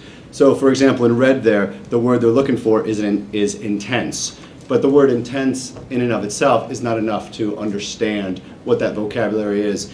You look at the context, which in this case is a social science context, and about seeing more intense clustering of jobs, innovation, etc. And in that case, intense means concentrated. So it's the idea where if you look at the SAT now, it's just sort of fill in the blank. It's like, do you know the word or don't you know the word? The new SAT is, can you read a passage? Can you make sense of that word within the passage? Which is more of what Common Core looks like, more of what our English classes always have looked like at Massick. Also, like, let's make sense of the words, because memorization of words for memorization's sake doesn't really help students after the SAT is done. It helps this kind of work with vocabulary, help students in college and beyond. And that's, also an argument of the past SAT, was it was a good precursor for success in the first semester of freshman year. But after that, the correlation of success with the SAT with success in college starts to divide a little bit more. These kind of questions look for students to be gaining, verbal knowledge and showing their verbal knowledge in a way that they're actually going to have to use it, and not just on a test. So we like this idea too in the English, because it really helps support what we're doing in the classroom. One of the next change is for command of evidence. And this is what the reading comp, and it sort of is what reading comp looks like now, except for the context that it looks like. For this example, and I didn't give you the whole passage, which is about 3 paragraphs long, and it was part of a speech during the impeachment proceedings of Richard Nixon. And they ask a reading comprehension question, again, in the context of social studies. But besides answering the question about what is the most likely reason, you then get a follow-up question that you have to answer that asks you to provide the piece of evidence from the text that gave you that answer. So those questions did not exist in the earlier SAT, but all the work that we do in classes, and I'm sure if you have kids in our schools, back, in elementary school, well, what's your evidence? What's your evidence? What's your evidence? Now we're actually asking kids who are graduating from our schools to show their evidence on a test that is national, which I think is finally in line with what we've been asking them to do. And I think if you look at the texts that they use now, they're very arcane. There are these nonfiction texts, or sometimes fiction texts from the 17th and 18th century, and the interaction with text isn't like that in college anymore, or even as much in high school. And the last piece that I'm going to talk about is the essay analyzing a source. Sheila mentioned the fact that the essay is now going to be optional. Before, the essay that was part of it was, they gave you a quote, and you responded to the quote, and they'll still be doing that in a couple of weeks. But it was more about structure of the essay itself. You could pretty much write factually inaccurate things, and it didn't really matter as long as you had a clear thesis and you supported it with some ideas. That's great. That's what they're looking for. Is that realistic? They're not going to look for you to do anything like that in college. They want you to be able to analyze a source. So the new essay, if you choose to take it, they'll give you an essay. For example, here it's about natural darkness. It's a science essay. And it asks you to write an essay that explains how he builds the argument. And at the bottom it says, don't say whether you agree or disagree. We don't care. We want you to talk about how he builds an argument. Use the rhetorical devices, those pieces that, again, we've been asking kids to look at in school and, justify their ideas in their own way about argument, and then apply it to what others are doing. So huge changes in this test from what was there before. Kevin can talk about math. Sure. The fourth change focuses on the math section of the test, and really now that they've narrowed down to 3 key areas. The first one has to do with data analysis and problem solving. And what they're looking for is measuring the students' quantitative literacy. Are they able to read, understand, and apply the numbers and context to the problem? It focuses on ratios, proportions, proportional reasoning, fractions. And then in terms of the problem-solving piece, it's under a context of science, social studies, and more of those subject-related. And it brings in some career context as well. The second key area is the heart of algebra, it's called. And it really focuses on the linear relationships and linear equations and systems of equations. And really, do the students are developing that abstract knowledge beyond just the number. And then the third key area leads into more of the complex mathematics, the quadratics, the exponential, logarithm, sine, cosine, really some of those upper level math that the students will take in the high school area. The next key change, and we've talked about it already, is problems grounded in real-world context. These problems now, again, they address the science, the social studies. They bring in more of a real-world context in terms of their problems, and what it does lead to, which is the next change, is an analysis in the science and social studies. The new SAT, well, there'll be a subscore that addresses the science and a subscore addresses the social studies context, as well as they'll bring in some real-world context and job context as well. We're talking about the founding documents. Oh, sorry, Joe.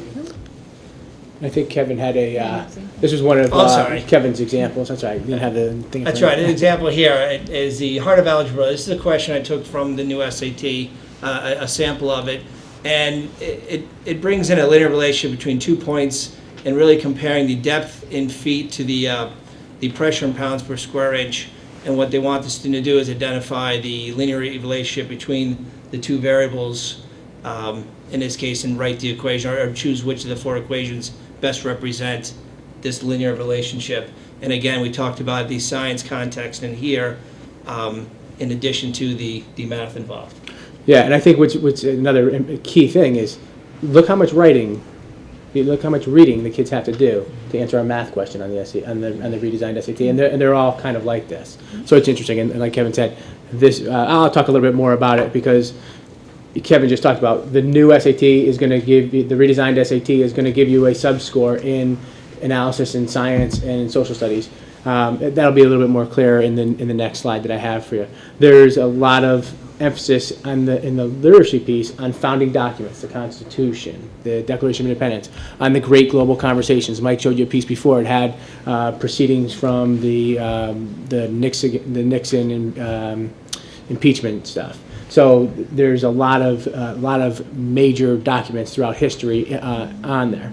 Probably the biggest change I think a lot of people are happy about is that right now you get a 1/4 point off your raw score for every wrong answer that you get. And again, this goes back to that gimmicks and tricks. Like, is this an easy, a medium, a hard? Can I eliminate 2? Should I guess? Should I not guess? Or should I omit it? Guess. If nothing else, guess. I think this is a nice graphic to show you how the total score. The next 2 slides are a little bit more detailed than this, but this one gives you a nice flavor.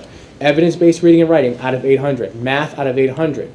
Then you're going to get an analysis and science score, and if you an analysis and science score, and if you notice, both the analysis in science and the analysis in history, social studies span across reading and writing and math.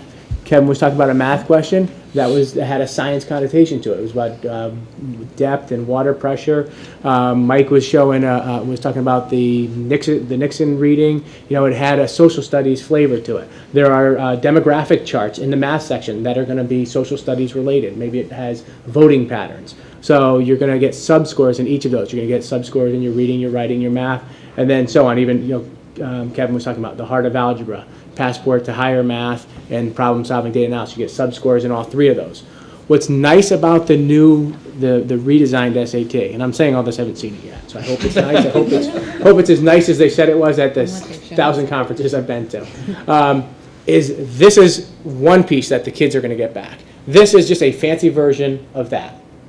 There's their total score. Here's their ELA, here's their math, here's it broken down, this is going to have all those substrands that I just showed you.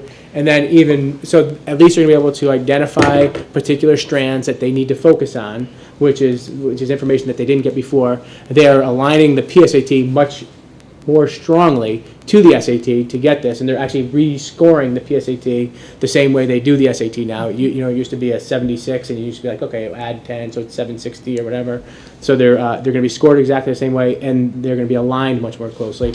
And then, very granular, okay, I don't expect you to be able to see this, but this is what a student would get back, which would be every question on the SAT. Question number 1, their answer was A. If there's a check, that means that was the right answer, and there's some other information there. But it tells them what the strand is, what the difficulty was of the question, and so forth. But if they go through and they find one, this one here, I can't read it, but I could tell there's not a check mark there, so they had the wrong answer. They can start to identify patterns in their own errors and things that they can focus on, and things that we can focus on as a school. Khan Academy is a resource that we have been familiar with. It's a website that has a lot of videos with step-by-step directions. We've used them for flipped classroom lessons, teachers have used. And Khan Academy has partnered up with College Board, or College Board I should say, has tried to partner up with Khan Academy to have a resource for students. So again, that poverty level, getting everybody on the same playing field. That students, once they sign up to take the redesigned SAT, they have a box that they can check. Similarly to the one that you can do now, that my son just checked when he's taking it in a couple of weeks too, as a junior, asking to have the detailed information that we had to pay extra for. Now they have the option of checking a box to have the alignment of all their test results go to Khan Academy. Khan Academy will then take a look at that student's individual results and plan a process for them to have extra work in the math, or the English, or those science type questions, or the history type questions, to be able to prepare themselves for the next time that they take the redesigned SAT. And everything will be free. That is a strong commitment between the College Board and Khan Academy, is that it will continue to be a free resource to allow students across the country to be able to have access and to have a personalized plan to help them. The big question is, how can schools have an opportunity to have access to those results and where students are, and that's something that Khan Academy and the College Board is still trying to work out. Is everyone familiar with Khan Academy? No, we're using that word, but okay. Yeah, that, and Sheila's point is well taken. That last piece is the important piece, is how can we then effectively monitor and supervise kids when they get these personalized study plans back after taking the PSAT and it gets shared with Khan Academy. You know, just kind of dovetailing off everything we've talked about, you know, what we've talked about as a staff, we've started the conversation. We want to start it earlier with our kids freshman year when they're getting here and maintain the momentum. It's starting to become, you know, it's starting to become an issue here. And I don't mean that in a bad way, but it's becoming something that's on the front of people's minds as opposed to being on the back. And, you know, our kids have always gotten into good schools, so I don't think anyone saw it as a major issue. But we knew that we should be performing at a higher rate than we were. We've integrated.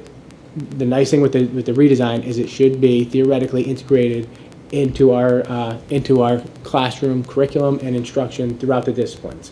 We had David Pook here a few years ago talking about effective questioning techniques. We had Steve Linewand here talking about how to implement this type of understanding in mathematics. So we've done a lot of work already, and we have professional development time set aside for this. We've, you know, Kevin, Mike, Ian, Jim have spent time in their department meetings looking at SAT questions already. We have professional development time planned for the March one to help our teachers get even more familiar with the redesigned SAT. And I think that is also one of the biggest pieces of this. Our kids knew what when they would go in to take the CAP, they knew what they were going in to take. They knew, you know, they had been embedded so much into our curriculum that when they got there, they already knew what they were going to take. And I think part of the problem now is our kids have never seen the SAT, and they kind of go there and they sit and they take it for the first time, and they're hearing the directions for the first time, the format for the first time, and everything. And I think a nice piece of this professional development is we embedding a lot of this curriculum and instruction into what we do on an everyday basis. So when it comes time to take it, just like when it came time to take the CAP, they're like, oh yeah, this is an author's craft question. I know how to do this. This is you know, this linear equations problem. I know how to do this. All of the instructional leaders have, we've put together an SAT task force throughout the building with members from every department to look at other things that we can be doing as a school, including our advisory programming, which is you know, using some of that time to, you know, even with our juniors this year, just so they know, our kids need to know that the problems progress linearly in increasing difficult order. They need to know that.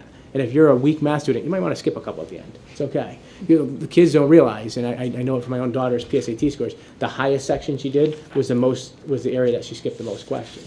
Because you don't get the guessing penalty if you get it wrong. The last batch of stuff is stuff that we have implemented this year and continuing on with that.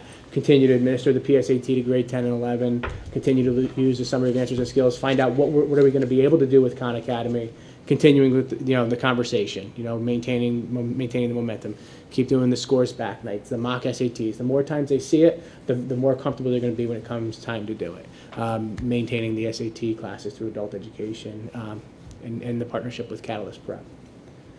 So that was what we had, and I don't know if you guys have any additional questions for us.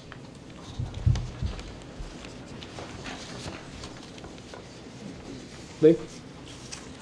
Joe, the boot camp and the adult education and Catalyst Prep, those are all, those are not mandatory. They're not mandatory. So how many of our students take advantage of these? Oh gosh, I should have had those numbers for you. I know the boot camp, we've run it with probably about 50 to 60 kids. I think there's, right now, there's 35 signed up for the next one, and they're anticipating a big jump after the scores back night Thursday.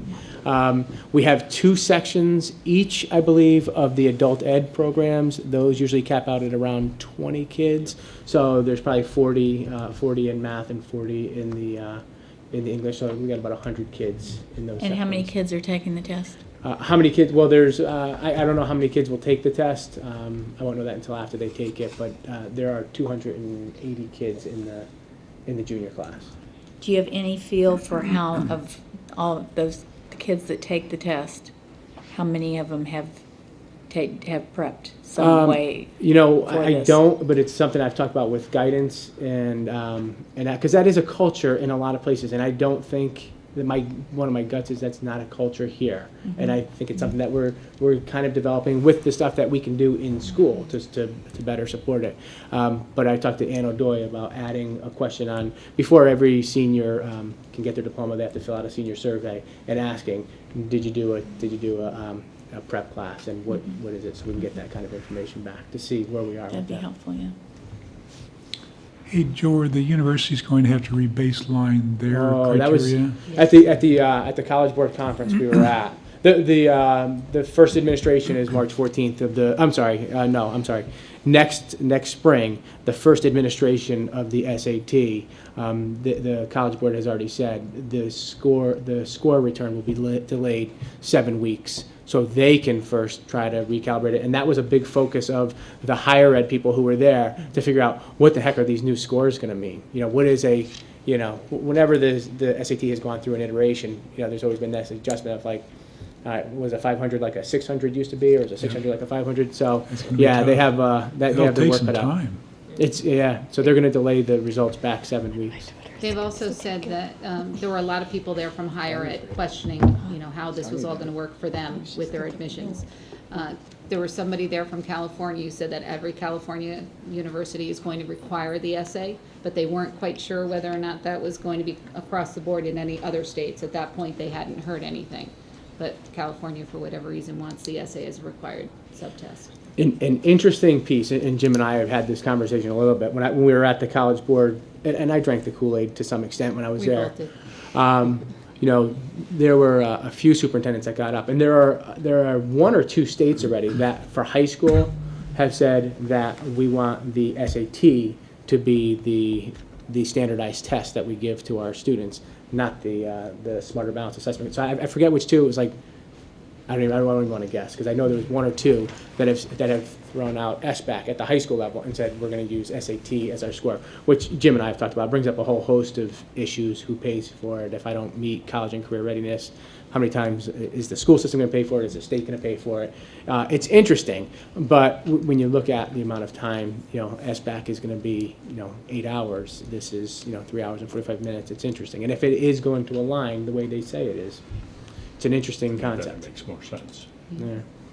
I have to tell you, team, commendable job so far in trying to understand this very difficult question and what we need to do going forward. But if tonight is any evidence of the work that's being done, I really want to thank you from the bottom of my heart.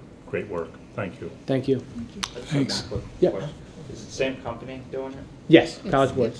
Yep. Thank you. Thank you.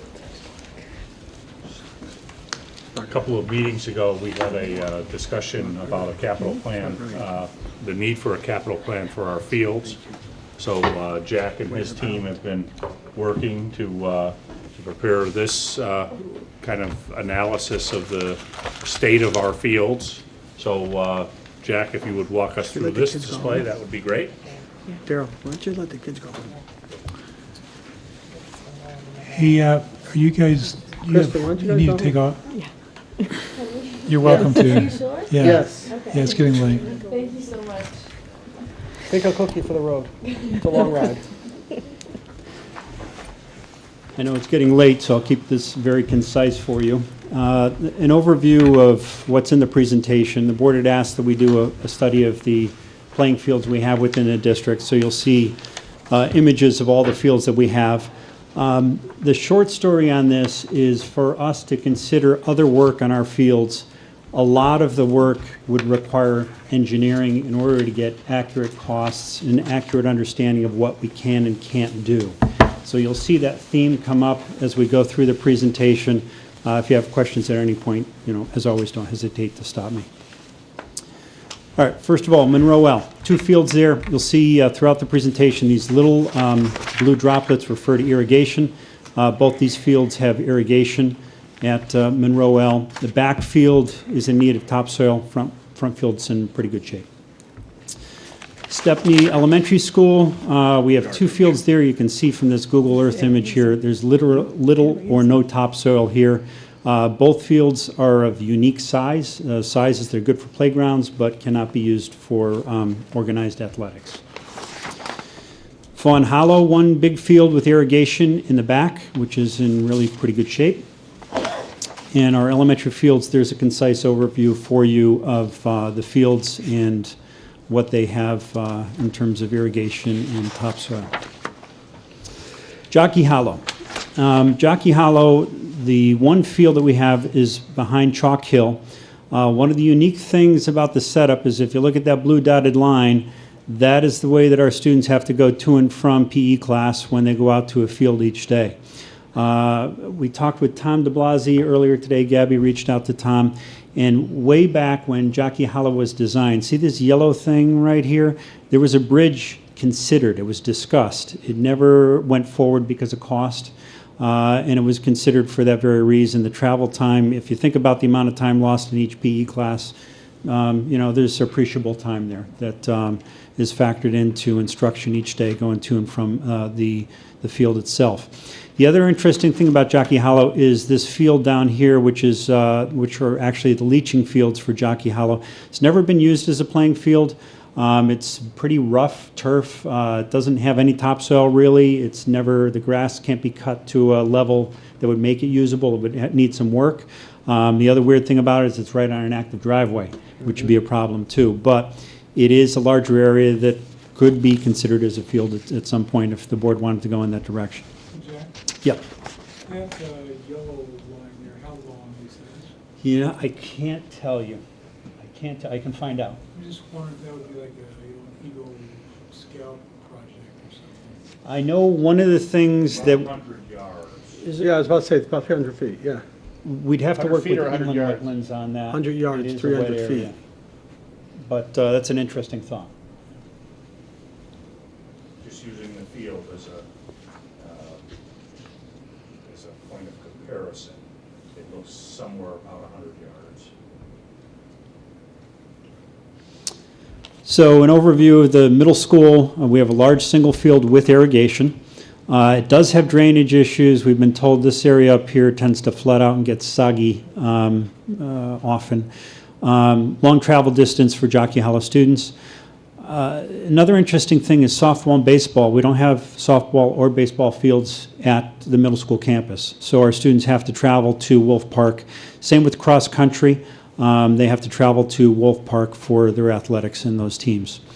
Field upgrades could reduce that travel cost if we were to make some changes with the fields there. If we were to explore the bridge, changes to the field, we'd really need to get an engineer involved to understand what the cost would be and possibilities in doing those things. If you said that was considered previously, wouldn't that have been part of the original? It wasn't considered seriously enough to have design done. It was thrown out early in the process.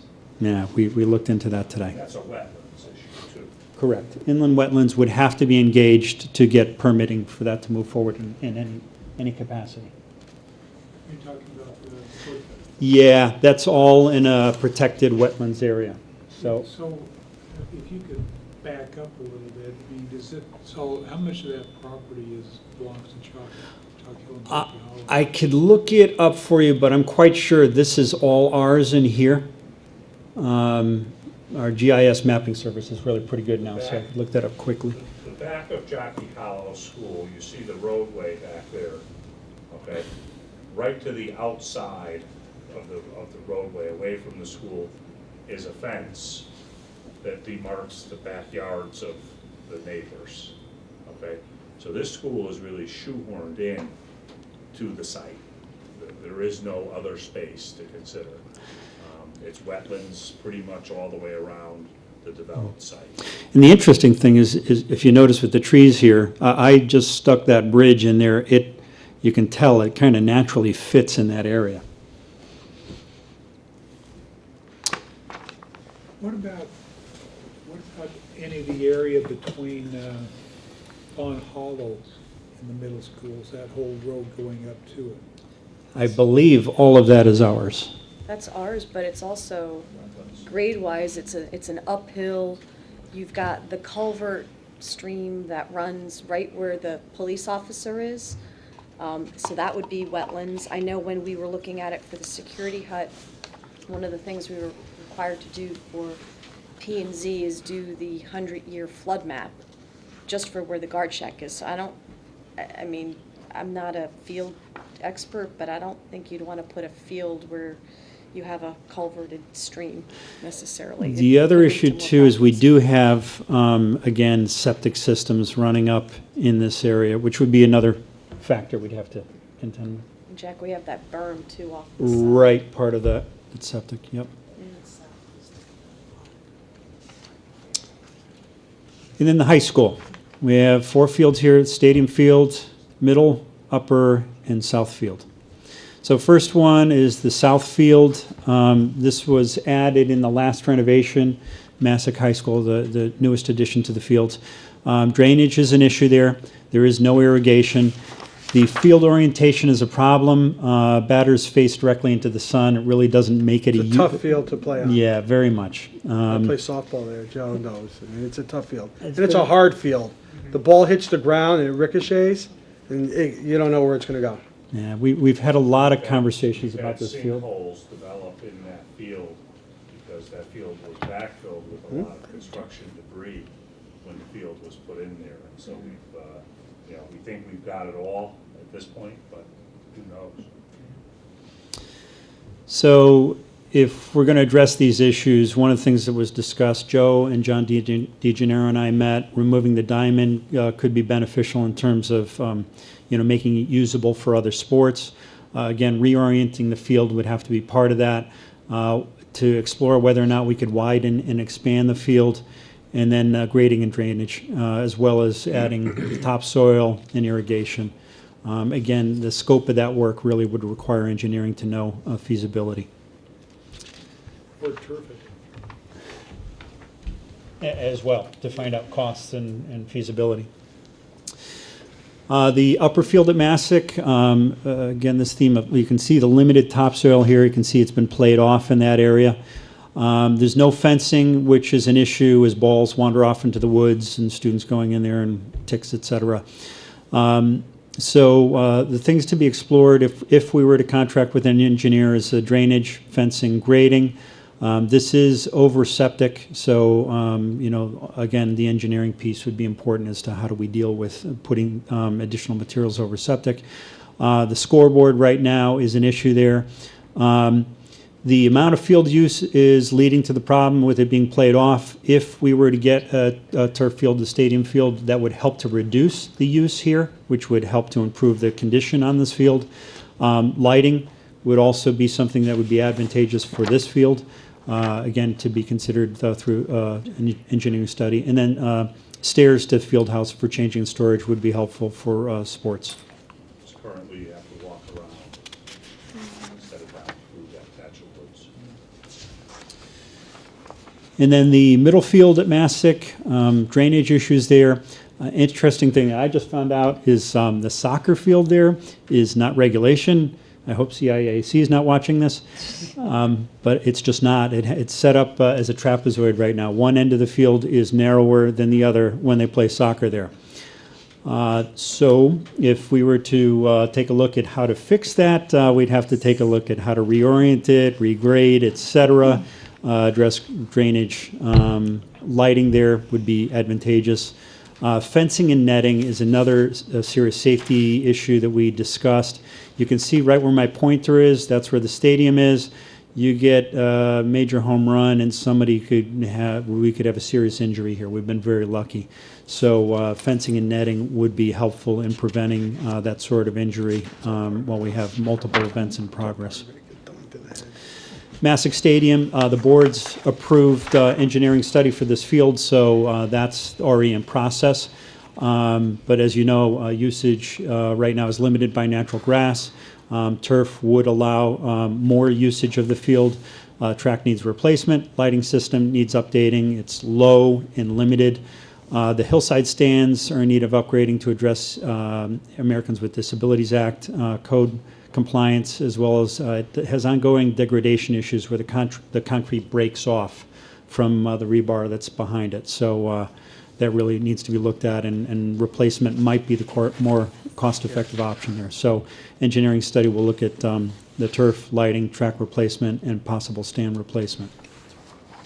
Just to give you a little background on how the fields are used.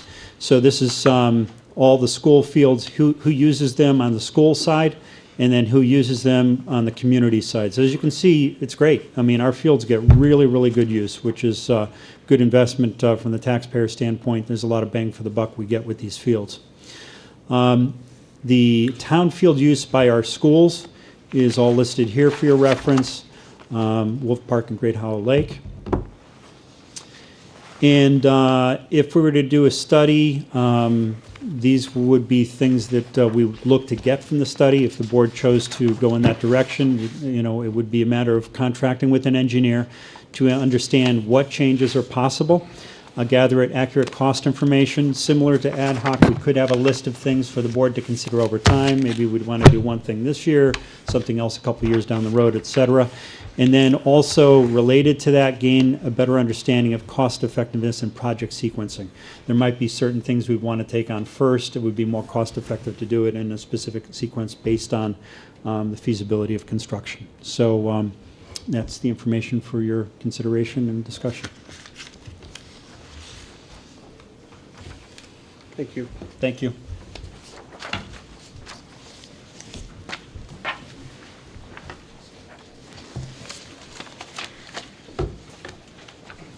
Thank you, Jack. Nice job. Thank you. And then we have Ian Lowell with us this evening, and I have to say this is, we have a lot of presentations tonight. It's a busy time of year, folks, and I apologize, but there's no good timing to get all of these things accomplished between now and the end of the year. Social studies standards have been in the news for what appears to me to be decades, and has finally been adopted. So Ian is here to share with us some of the standards. Okay, we'll move again. Sorry. If it pleases everybody, I just as soon stand. So as I'm a teacher at heart, I like to stand and present. So there's a lot of national state trends. What we saw from the report on the SAT group, for the longest time, social studies kind of got a back page, and there were no standards accepted because we weren't a tested subject area. CAP didn't directly address social studies. Well, that's changed. Whether it's SBAC testing or it's SAT testing, you can see all those, the same slide that you saw earlier on the changes to the SAT. Social studies is embedded throughout all of this stuff. Okay. Not only that, the state just came through with a passed around to you. They adopted a position statement on social studies, which maintains that every district should in fact take a K-12 approach to social studies. And I want to commend this district for taking that approach earlier than most. There are still a lot of my colleagues around the state whose kids go to elementary school with no social studies instruction at all. And I would say that's, straw poll wise, it's probably about 50% of the schools in the state don't really have an established social studies program in K-5 at this point. Okay, and so that's part of the change we're going through. These are the key points I'll hit right now. We'll talk a little bit about the C3 framework, which is what's driving a lot of this. It's a national framework. Okay, that is led down to the Connecticut Social Studies framework, which I have a copy of here. I'll send around. I'm sure you really want to read this. It says draft on the top, but about 2 weeks ago, this was passed into non-draft form. This has been adopted by the State Board of Ed. We'll talk about Monroe itself. And really, Monroe right now, I feel like we're ahead of the curve. And what does it actually look like to be an inquiry in the social studies classroom? We're familiar with inquiry in the science classroom, but in the social studies classroom, it's a little different, but just as exciting. When we look at the C3 framework, this is that national guideline. This came out last year at the National Conference for Social Studies, and it was developed by a team of educators, and it really splits up into 4 different areas, okay? It's all based on inquiry-based instruction, which sounds very familiar to us here in Monroe. The first dimension is based on students and teachers planning inquiries for children. Students developing their own questions, teachers developing questions that kids will investigate. Dimension 2 talks about 4 primary areas in the social studies, where kids get involved with civics, economics, geography, and history. Different topics will be set at the center of learning in different years. Following that, we go to Dimension 3, where students are involved in some of the skill work of evaluating sources, using evidence, and then following that in Dimension 4, and this is kind of an interesting piece, kids are asked to really do something with their learning, to take the learning outside of the classroom, to do something with it in terms of being a citizen, in terms of their civic responsibilities, also in terms of what they call informed action. And we'll talk about how that's happening here in Monroe and around the country. So there you see our draft, which is now adopted. It is based off of the C3. The C3 document itself, I should have said also, was aligned with Common Core. So it's the first social studies document that's embedded with Common Core principles. Okay, so we're all moving multiple streams in the same direction, which is nice. Okay, it emphasizes inquiry learning, just as the C3 did. The connection with Connecticut is also, it has strong links to Connecticut history and local history. It puts Connecticut history and our local history really at the forefront of a lot of what we're doing, which I think is exciting because it's a great way to get kids involved and interested in these subjects. Whether we're talking about, we talk about World War II in class, a lot of kids are interested in World War II, but they find it more interesting to know the importance of Bridgeport in World War II, the importance of Pratt & Whitney in Hartford in developing engines for our planes, the Remington factories, the Colt factories, the Groton submarine base. All of those things really bring kids in. They go, oh, I've been there, I've seen that. And when you've seen those things and you've experienced them, or you know that it's right down the road and you didn't really know that it was right down the road, that kind of sucks you in. It's a little bit more engaging. And so I like that aspect of the new framework. Truth be told, I was a part of the draft committee for the frameworks. I was lucky enough to get involved with Stephen Armstrong, who is the state representative for social studies. So I was involved with also developing these, more or less to represent Monroe and to make sure that our interests were heard and taken care of at the state level. Like I said, there's many rivers kind of flowing into one stream here, or I guess many streams flowing to one river. What we see in our mission statement that we adopted over this summer and into the fall are the same things that we see in the ideals of this new framework. Innovative thinkers, responsible citizens, inquiry-based curriculum. These are all the ideas that are embedded in this document. It's really great to see that Monroe is going in the same way that the state is heading. From just a nuts and bolts piece, if you want to look and see, well, where are we in relation to the state? Here's the K-5 alignment. You'll see as it goes across, on the bookends, kindergarten and 5th grade are exactly the same. In the middle, there are a lot of similarities, but K-5 total, we're covering everything that the K-5 state is requiring us to cover. 6-12, same thing. Really, we're doing a little bit more than they're saying. We have a little bit more world history than the 9-12 sequence would suggest.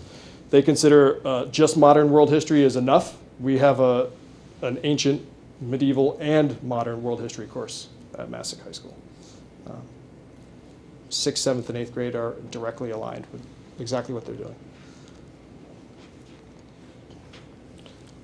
So inquiry learning, I wrote down here, Monroe Institute initiative since 2011. The board has, supplied training for the staff members. I think at this point, John, we're probably at like 70% of our staff have been trained from the Monroe Institute and what inquiry learning looks like. I know I went to the first initiative in 2011, and there wasn't a whole lot on social studies.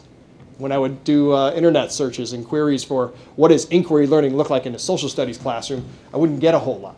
But it's an exciting emerging field where we're learning more about that, and I'll have some examples here to show you what it looks like. When we talk about inquiry learning, I think it's kind of interesting to see what is it not. When we sat in history classes, a lot of us, I know myself included, it's kind of funny that I'm a history teacher because I took the limited number of history courses in high school I could and got out because they were so mind-numbing. And you memorized everything. That's it, and take a look. So this is from a student. This is Rebecca Fleming. She's a New York City high school student in 2002. Okay, so we're going back a few years here. For most high school students, history is a lot like multiplication tables, memorizing vast quantities of seemingly disconnected factoids. It's Jeopardy history, right? I love to watch Jeopardy, don't get me wrong. We even run a quiz bowl here at the high school that the kids get into, but is that the purpose of what we're doing in a social studies classroom? No. To remember disconnected facts is not it. What do we want? We want something more. What that was, if you think about the Bloom's taxonomy, this is something that educators always go back to. It's the foundation. We never got beyond the foundation with a lot of our classrooms. Okay, we learned it, we sucked it in, we spit it out, and we moved on. Right, and that really is not enough. So what's it look like in the history classroom? Well, David McCullough, I don't know if anybody's read his book about John Adams or about 1776. He's written, basically he's one of our preeminent American historians. He writes, how do we really learn something so we don't forget it?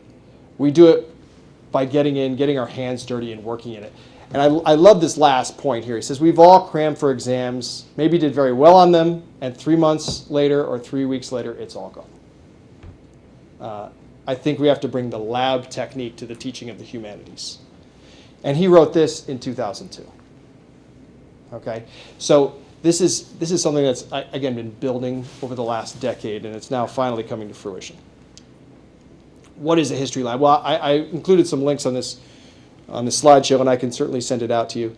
There are a lot of places that are really on the forefront of this. Stanford History Educators Group out in California is doing a great job with some of these history labs. The University of Maryland has some good programs, but really it's experiments with documents. It's experiments with reading newspaper clippings from the time, from looking at political cartoons, from photographs. That's where the history lab uses its evidence. I think of it as building up from this Bloom's taxonomy piece, the higher end. Okay, we're finally getting into the application, the evaluation, the creation stages. I always explain it to my students about Law and Order. Everybody's seen Law and Order because there's 700 million seasons of Law and Order on at this point. That's a fact. I said to my students, and I say to them to this day too, you have to be like the police. You have to investigate the crime scene. You have to ask the questions. You have to find the evidence. You have to corroborate the evidence. One single shred of evidence is never enough to prove a case, right? But then you also have to do the second half of the show. You have to become the lawyer who proves the case. And we know that there are two lawyers and there are two sides, and that the case could be proved in different ways. And that's what true history really is. It's an interpretation of a lot of these things, right? And so I like this as an example to kind of share with students. I thought I'd share it with you too. Is this why revisionist history is so popular these days? Yeah, exactly. Excuse me. I digress. Well, it's not a dumb question that kids will ask me, like, why do we have to read another book? Mr. Lowe, you're reading another book about Abraham Lincoln. How many books could there possibly be? He only lived once. It's like, it's a good question. So how do these dimensions look? I realize it's late. I'm going to try to fly here. How do these dimensions look like in real terms? Okay. Anybody know who this is? Rosa Parks. Rosa Parks, yes. Who was she? Well, this is what you'd get if you polled a crowd pretty quickly. Rosa Parks, she's a seamstress. She's this little old woman. She was really tired. She wanted to sit down in the white section. They wouldn't let her sit in the white section. So she was like the first one to stand up. Well, lo and behold, all of those basic statements there are false. The more we look into this, we realize, well, first of all, where's my button? Here we go. This is her original seat. This is the white section. Okay? She was never sitting in the white section. She was supposed to give up her seat here because the white section was completely full and there was no more room for the white passengers, and so she was asked to move. And she did. Most of us think she didn't move. Well, no, she did move. She moved here to seat number 2. And then that's where she stayed. She refused to move from there. If you were to click open that link, 10 Things You May Not Know About Rosa Parks, you would find that she was not a simple seamstress. She was a field secretary for the NAACP. She was an active member of a civil rights organization. Okay? She was not the first person to stand up. Claudette Colvin, a 16-year-old girl, had stood up earlier. However, she was 16 years old and she was pregnant. She wasn't the face that the civil rights movement wanted to put on their upstanding person to challenge the racism in the South, and so they kind of brushed her case away. Okay? She wasn't very old. She was 42 at the time. I think all of us would agree. That's not too young. She wasn't just tired. There's a great quote here on the left-hand side, if this is my button. It says, people always say that I didn't give up my seat because I was, or people always say that I didn't give up my seat because I was tired. But that isn't true. No, the only tired I was tired of giving in. Okay? This was a woman who knew what she was doing. It wasn't orchestrated, but she had a plan, and this was something to it. So as we peel back the layers on the simple narratives that we tell kids in history, it becomes more engaging again. Dimension 3, after we've learned the content, it's evaluating the sources that we're using different pieces of evidence. Here's Rosa Parks by Rosa Parks. That's a good, biography, autobiography. That's good. That's helpful. But what did people in the South feel who were part of the segregationist unit? Here we have newspaper clippings. We have newspaper clippings from the Alabama Journal. Let's take a look at what preeminent historians have written about Rosa Parks after the fact. Douglas Brinkley. Okay? Let's read about this other person, Claudette Colvin. Who was she and what was her claim to fame? So as we reconcile these different viewpoints, we're really asking kids to think critically and analyze from different perspectives. And then we get to dimension 4. Communicate our conclusions. It doesn't always have to be an essay. Sometimes kids will write essays. I found this, I learned that. But it can also be taking pieces of informed action. I wrote in here, taking learning outside of the classroom walls. Take it outside of the classroom. Here's just one example. Students could design and create a mural in honor of Rosa Parks at the school. Okay, this is not an example that we did at this high school yet, but it is within my plans to try to, maybe color the walls of the social studies wing here with some prominent people who we study in our classrooms. I think this is an excellent way to get informed action started. Here's a better example. Jamie Sherry, who presented to you for her political science executive simulation about a month ago. Her students Skyped with Senator Chris Murphy last 2 weeks ago, I believe it was, talking about legislation. They wrote Senator Murphy letters about current bills under consideration. He wrote back to the school and said, hey, I'd like to Skype with your class. And right here where we're all sitting right now on that smartboard is this smartboard. Senator Murphy sat down for 45 minutes and talked with our students about their ideas and their opinions. That's a way to take what you're learning in the classroom and put it into action. And throughout the entire process, skills are developed as a means to learning the content. It's not about the content alone. It's about being able to transfer that information. Brian Humpel does a great activity with World War I, which you can see on that link, where kids look at a number of political cartoons, photographs, pictures and whatnot about World War I, and they write down their own questions. What do I notice? What do I wonder? Students then go off and do the inquiry. The skill then becomes they create the lesson plan. They teach the class about certain aspects of World War I, complete with assessments. I've seen it done.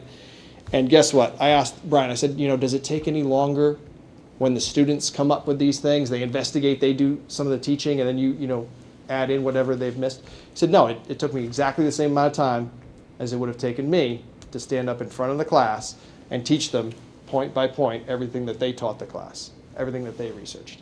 The difference is all of the world. They own it. Mm-hmm. They own it, they did it, they remember it. What is that saying? You remember 5% of what you hear? Sorry. 10% of what you see. Okay. 50% of what you teach somebody else. It's case in point. Grade 8. What happened at Lexington Green? Who fired that first shot? It's the shot heard around the world. You'd think we'd know, but we don't. So they look at different sources. They look at different textbooks accounts, okay? And then they have to come up with it. So they're looking at primary and secondary sources, and then they're creating that argumentative writing analysis, that text-based writing that we talked about with the SAT piece, they're doing in history classes. I was just in a class recently, Vicki Flam in grade 10. She teaches the Contemporary World Issues course. They're doing a close reading of the book Night by Elie Wiesel, okay, while they're studying the Holocaust. Okay? So they're looking at this memoir by Mr. Wiesel, okay, while they're studying the Holocaust, and they're making connections between this man's personal life and broader forces that are going on, things like Kristallnacht and the creation of ethnic ghettos and all of these kind of things. text-based seminar discussions. So if I just looked at the skills here after those arrows, those are all things that we could associate with almost any class, whether it be a language arts class, whether it be something they'd have to do in the workplace, college career readiness we talk about. Those are things they would have to do. They're doing it through the learning of social studies here. So it's kind of like John said to me once when he went in to see a lesson in our department. He said, I loved the lesson because I couldn't tell whether the kids were learning about the skill or the kids were supposed to be learning about this content topic. Because both of them were deeply embedded within the lessons. What's on the horizon? We're continuing to work on more opportunities for informed action, for investigating new ways to do inquiry. Continued professional development. You know, we have a lot to learn about our state and local histories. We're working with this state historical groups, our local Monroe Historical Society. We've done a lot with the Fairfield Historical Society, which has been a great helpful. There's actually a teacher workshop coming up in 2 weeks on World War II propaganda at the Fairfield Museum. They run a great program there. And finally, we're looking at embedding these historical thinking skills in a progression K-12. Right now, we're working on identifying the difference between a primary and a secondary source starting in the 2nd grade, when kids learn about Monroe past and present.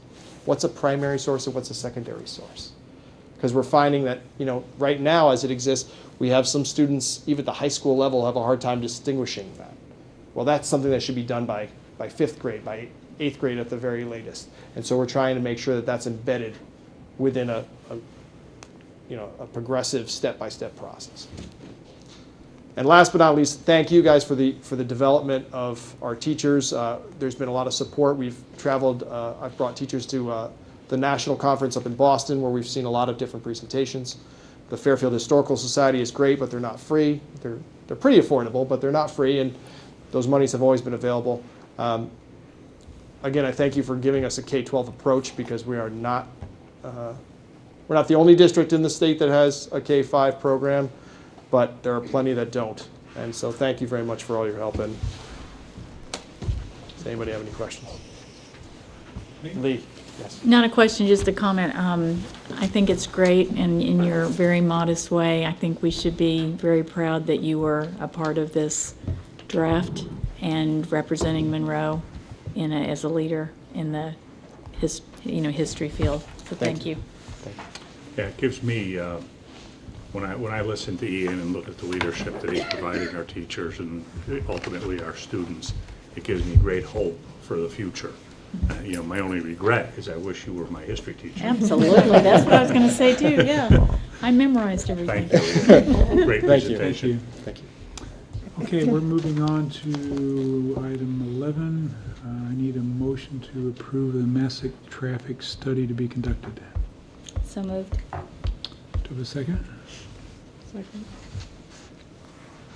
Thank you. Any discussion? All in favor? Motion passes. In your packets, I think it starts at page 10. These are new policies that are up for first review. The first one is 1321, which is communications to the public, and they're just changing some of the verbiage in that, updating it.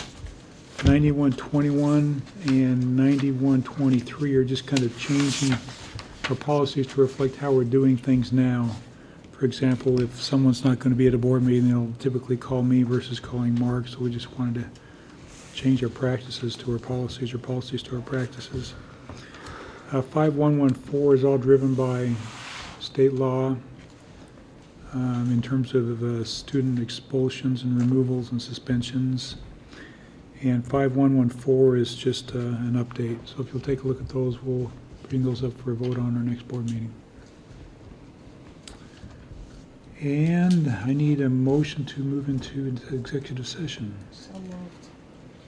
So I have a motion to go into executive session and invite Mr. Batista. Mr. Batista. And Diane Berenger, if she would like to attend. Diane, if you would like to attend. And how about you? And me. Yes. Sorry. Yeah, please, Joe, if you any could. discussion? All in favor? We're not coming back here after that, right? We're not coming back.